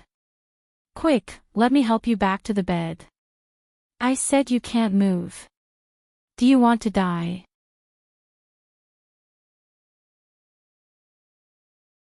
Chapter 1368. Fong Ling stood outside the door and did not leave. Her hearing was very good. She heard the sounds of suppressed coughing and vomiting. Then she seemed to hear Carrie whisper, "Why is there so much blood again?" Fong Ling abruptly stepped forward and pushed the door twice, but it did not open. She endured it and did not do anything to Carrie for Granny Mai's sake. However, she could not care less now. She raised her foot and kicked the door hard. After 2 consecutive kicks, the door cracked, and the lock in the middle also cracked. Before Carrie could help Li Nanheng back to the bed, she heard a loud noise behind her. She turned her head abruptly and saw that the woman had kicked the door open and walked in quickly. "What are you doing?" Before she could finish speaking, the man who was being supported by Carrie was carried away by her. Li Nanheng coughed unsteadily, and the clothes he had just changed into and his chest were covered in blood. His chin was covered in blood, and he could barely open his eyes. He was pulled over by Fong Ling, and his tall but thin body slammed into her. He paused. He could not open his eyes, but he seemed to know something. He struggled weakly. Fong Ling held him back and turned to look at Carrie. "Go call the doctor. Do you really want him to die here?" Carrie was stunned. Looking at Fong Ling's gaze, she felt that she was too strong and could not resist. Although she was very confident in her medical skills, looking at Li Nanheng's current state, she pursed her lips, turned around, and rushed out. Seeing that Carrie was finally willing to call the doctor, Fong Ling first looked at the environment in the room.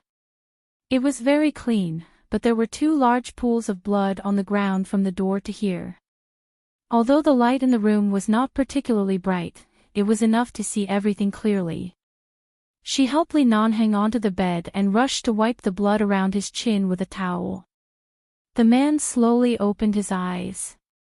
He seemed to have difficulty breathing, and his eyes were still unfocused. He slowly raised his hand to push her hand away, but Feng Ling forcefully pressed him down. She pressed the towel firmly against his chin and said sternly, "Don't move." The man frowned imperceptibly, but he was so tired that he could not speak. He was also so uncomfortable that he could only keep swallowing the smell of blood that he wanted to vomit. He endured it, but it was not difficult to tell that he was really uncomfortable. "Li Nanheng, if you dare to die, I'll immediately take out a gun and shoot myself in the head. Since I was young, everything important in my life has been entangled with you. If you dare to abandon me, even if you go to hell, you can't shake me off." Feng Ling spoke as she pressed his shoulder hard and quickly wiped away the blood. She felt that although the man's hand only struggled for a moment, he did not move again. She didn't know if it was because he really did not have the strength or because of her words. But at the very least, he could not beat her now. It was difficult for him to even stand up. The arrogance he usually showed in front of her was gone. What could he use to fight with her? She wiped away the blood on his body and looked at the cotton clothes on his chest that were dyed red with blood. Feng Ling's heart had become especially calm after the torture of the past few days. Even if the man she had been searching for a long time was likely to die in front of her in the next second, she had to remain calm. "Because why are you coughing blood? Are your internal organs injured? Where were you when the explosion occurred? Were you affected at the edge or were you shaken into the water at the center of the earthquake?" Feng Ling asked as she tugged at his clothes. Li Nanheng was indeed powerless to resist. Even though he knew what she was doing, he could only raise his hand weakly and then place it weakly on his lap. As soon as the blood-stained clothes on his upper body were pulled open a little, she saw that the man's skin, which should have been smooth, clean, and strong, was covered with wounds of all sizes. There were not many burns, but many of them seemed to be caused by falling and scratching when he fell. There was a large bruise on his chest. She didn't know if it was because of external injuries, internal injuries, or chemical poisoning. She was not a doctor, but she knew that if he continued to delay like this, he would really lose his life. Looking at the wounds, Feng Ling gritted her teeth hard and pulled open his sleeves. She saw the various scars on his arms and many swollen ones that seemed to have been washed by water a few days ago. It was simply unimaginable how he managed to survive this calamity. She could not imagine what kind of psychological blow and torment he would suffer when he opened his eyes and could not see anything. Earlier, she was still angry and hateful, but now, she could not hate him.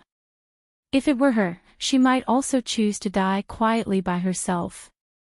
She didn't want anyone to see her like this, which would make people sad and distressed. She held onto his arm tightly and gripped his sleeves. She forced the tears in her eyes back and put down his sleeves. Then, she tidied up his blood-stained clothes. Seeing that he couldn't even sit properly on the bed, she hurriedly helped him lie down.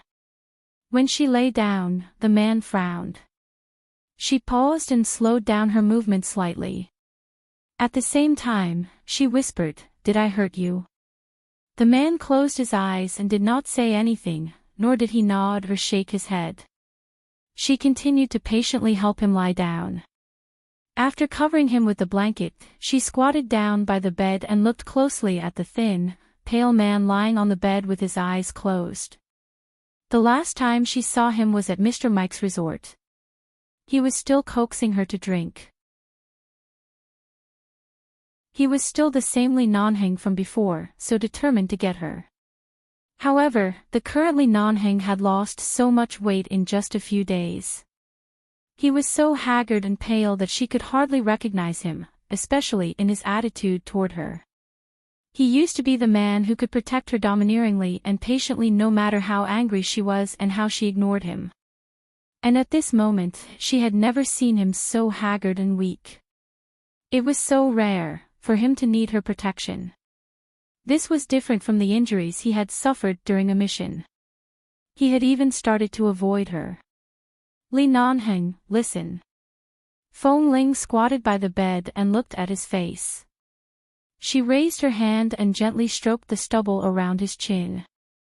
As a man, you have to keep your word. If I lose, you have to go back and marry me. Seeing that he did not speak and did not turn his head, Feng Ling could not tell if she was comforting or mocking him. She said indifferently, I didn't expect that a man like you, whose heart is thicker than a mountain and bigger than the sea, would feel inferior. So what if you can't see? Isn't your face not ruined? Can't you still rely on your face to eat? Why are you hiding?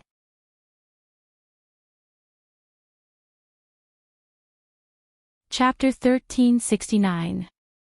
As Feng Ling spoke, she reached for his hand that hung weakly by his side. As soon as she held his hand, the man coughed violently again. She didn't know if it was because he instinctively wanted to cover his mouth or because he wanted to pull his hand out. In any case, he was trying to break free from her hand. Feng Ling didn't force him. After the man pulled his hand out, the suppressed cough made the pain in her heart that she had been deliberately suppressing emerge bit by bit. He suddenly couldn't help but cough violently again on the bed, and blood that he couldn't suppress flowed out of his mouth. Feng Ling quickly stood up and was about to help him sit up. It was too uncomfortable for him to choke back the blood. However, as soon as her hand touched his shoulder, the man seemed to have been electrocuted and suddenly shook her off. At the same time, he swung her hand away. Perhaps due to overexertion, the blood all over his body and chin made him look like a lonely soul who had just crawled out of a pool of blood. He looked extremely terrifying and pathetic. Then, he pushed away her hand that was about to reach out to support him again. However, because of his unstable body, he sat on the bed with one hand and staggered for support. He spat out another mouthful of blood and said in a low and hoarse voice, Why are you still here? What are you doing? Feng Ling frowned. You still want to chase me away at a time like this? Li Nanheng, are you? Go. The man's face was filled with pain, and there seemed to be some impatience in the pain. He refused her touch and only pushed her hand away again and again. He staggered and lay on the edge of the bed. There were still traces of blood and foam in his mouth, and when he spoke, blood flowed out of his mouth. Go. Feng Ling was pushed away by him again and again, but she couldn't get angry at all. Seeing him like this, the pain in her heart spread bit by bit to her limbs. She quickly bent down to help him up. Boss. This call of boss caused the man, who was trembling in pain and so weak that he could barely open his eyes, to frown imperceptibly. Feng Ling gripped his shoulder tightly and helped him sit up. Don't push me. You can't leave someone by your side right now. Li Nanheng didn't look at her. Seeing that in just a few days, he had become so thin and pale that even the blood vessels under his eyelids could be seen clearly, and his body was so cold that all the warmth was about to fade, she quickly pulled the quilt on the bed over him and held him firmly in her arms like how he used to protect her in the past, not giving him the slightest chance to break free. She pressed her face against his, and her voice was close to his bloody mouth as she said, Don't chase me away, let me accompany you, don't chase me away again. Li Nanheng clearly wanted to chase her away, but he didn't have the strength to do so.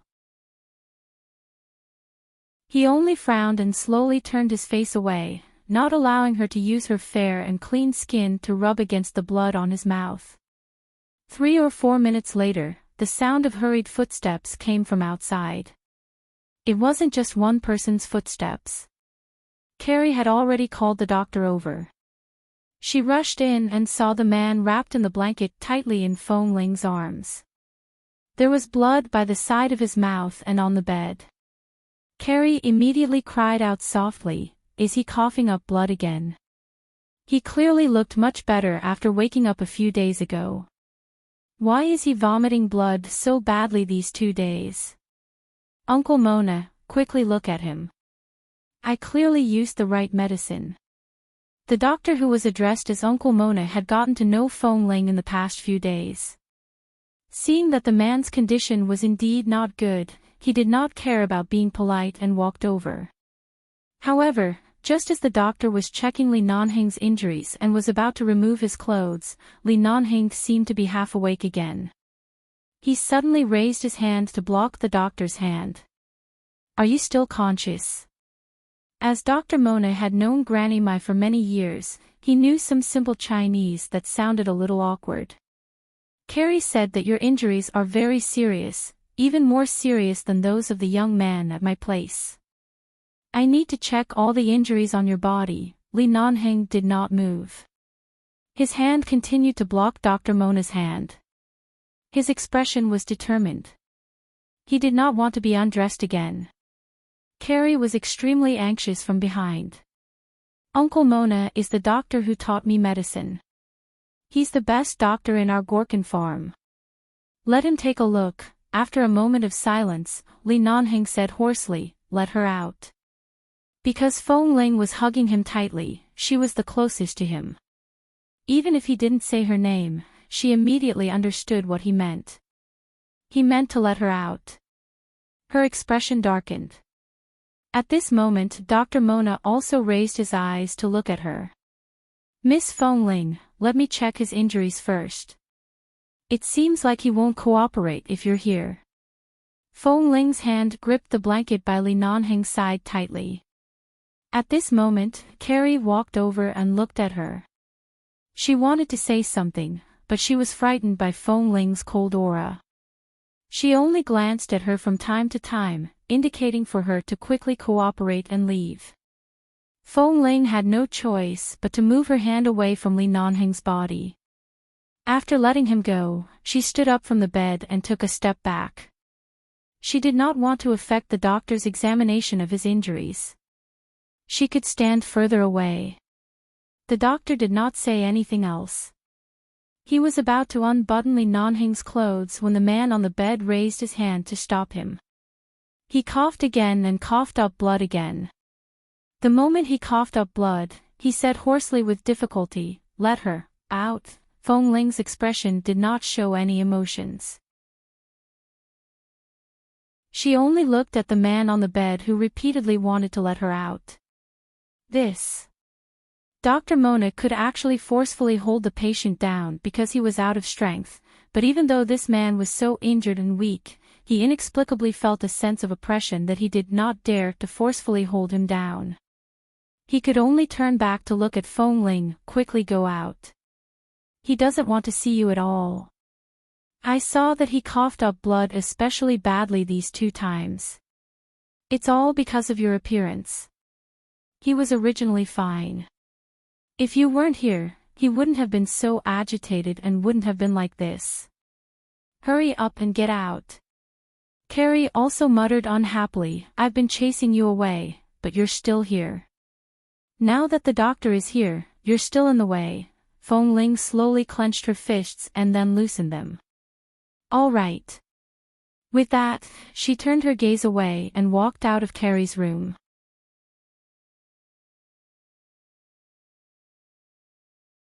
Chapter 1370. The door was closed from the inside again. Through the door, she could no longer hear anything inside. Everything was quiet. Fong Ling stood outside the door and turned back to look at it. She stood outside for a long time until Granny Mai rushed over after hearing the news. Seeing Fong Ling standing outside the door, she immediately approached. Since the doctor is here, don't worry. I heard about Carrie going to look for the doctor. You have already seen your friend, right? Fong Ling did not speak. She stood there and looked at the tightly shut door without saying a word. Seeing her expression, Granny Mai could not bear to see her like this. She raised her hand and gently patted her back. Child, since he's still alive, there's always hope. Be patient. Fong Ling pursed her lips slightly, but her smile was not obvious. It was clearly a polite response to Granny Mai, and she continued to remain silent. From night to dawn, from dawn to noon, Granny Mai came and left. In the morning, she prepared some food and brought it over. Seeing that Fong Ling was still standing in the yard, she saw that Fong Ling was still standing in the yard. The door had not been opened for the past few hours. Carrie and the doctor had been inside. She didn't know how they were doing, so it wasn't appropriate for her to ask. She could only persuade Fong Ling to eat something. Fong Ling thanked the granny, but she was really not hungry and could not eat. It was almost afternoon when Granny Mai came again. Seeing that she was still standing outside, she said, "It's going to rain soon. Our place is close to the desert. It's rare for it to rain once a year. From the weather, the rain shouldn't be light. Come back with me first. Come back when the doctor gives you the news." "There's no need, Granny." Even though Fong Ling had been standing outside for a long time, her legs were not so numb that she could not move. When she was punished in the base, it was common for her to stand for an entire day with a heavy bag. She said to Granny Mai, "But I still have to trouble you with one thing." "Speak." "When the door opens, your granddaughter might not agree to let me in." Fong Ling's words stopped there, but Granny Mai quickly understood what she meant. She nodded. "I'll talk to her properly. Although she's a little impatient, she doesn't have any bad intentions. She'll definitely listen to me." "Thank you, Granny." The Gorkin farm was located at the edge of the desert, and all the water they usually ate and used depended on the river. It really didn't rain here all year round. If it rained twice a year, it would be a blessing from the heavens. This rain was indeed very heavy. According to Granny Mai, this was the heaviest rain she had seen in the decades since she came to Gorkin farm. Lightning flashed and thunder roared, pouring down in torrents. The sound of rain could be heard. Usually, when the people here saw rain, they would be happy as if they were celebrating a festival. However, although the sound of rain was clear outside, Carrie's small house was filled with the smell of medicine. The man on the bed had already been changed by the doctor inside and out, and the wounds on his body had also been reapplied with medicine. After being fed medicine, he had slept twice, and after waking up, he would fall asleep again in less than an hour. He was really exhausted, and the burden and exhaustion on his body and mind were too heavy. Dr. Mona stood by the medicinal stone table in the small house, patiently mixing medicine as he spoke in the local language. "It's raining outside?" Carrie made an "n" sound. "It sounds like it's raining." Dr. Mona pondered for a moment and looked in the direction of the tightly shut door. "See if Miss Fong hasn't left yet. She was still outside this morning." Carrie had no choice but to turn to the door. She gently opened the door and looked out. She saw that Fong Ling was still standing in the courtyard. She had not moved a single step since last night. The rain was pouring, but she was still standing there, standing straight in the rain. Although this small town was barren, the ratio of men to women was still considered normal.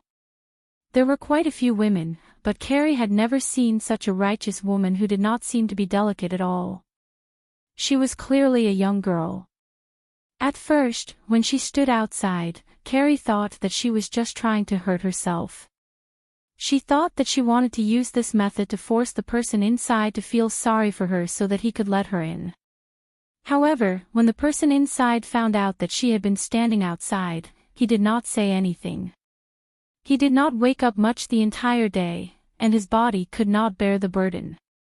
He was half asleep the entire time.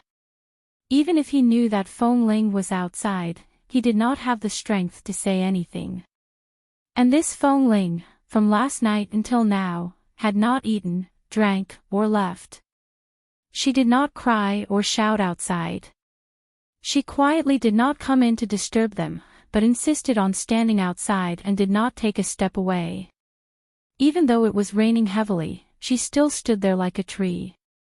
She had never seen such a woman, but for some reason, Carrie could not hate her. After watching for a while, she gently closed the slightly open door and turned back to whisper to the doctor, "She's still standing there, being drenched by the rain." At this moment, the eyelids of the man sleeping on the bed moved slightly, but he didn't move at all. It seemed that he wanted to open his eyes, but he didn't have the strength. After a long time, he finally opened his eyes, but he still couldn't see anything. He could only hear the sound of rain, lightning, and thunder outside the window. It was as if the sky was leaking, and it was pouring down. Feng Ling stood outside. Although it was raining heavily, she did not feel cold. This place was always hot in the 30s all year round. It was rare for it to rain. Although it was cool, it was not cold. After being in the rain for so long, Feng Ling's mind was probably drenched by the rain. She was abnormally awake. She seemed to recall such a scene. When she returned to the Feng family, she was in the room for 2 days because of gastric bleeding and a high fever. Later, the servant said that Li Nanheng was outside. At that time, she did not want to see him, so he guarded her outside for a long time. He did not force her to come in to see her. He just stood there and guarded her. When she got out of bed and walked to the window, she saw him standing outside. Time went back and forth. She didn't expect that there would be such a day. Everything was reversed. He was inside, and she was outside. The man who had once wanted to embrace her into his world was now refusing to acknowledge her and see her. Now, she finally knew what Li Nanheng was thinking when he stood outside. He only wanted to accompany her. He did not need to obtain anything. He just wanted to accompany her. The rain dripped down her eyelashes and climbed onto her face. Feng Ling quietly placed her hand on her leg and looked at the house in front of her. Even when the sky turned dark again, the rain still did not stop. She walked in front of Feng Ling and said unhappily, "Go in. The rain is too heavy. Even if you don't feel cold, it's not good for your body to be soaked in the rain. Uncle Mona has too many patients recently. He doesn't want another one like you." Feng Ling didn't know what to say. She didn't say anything.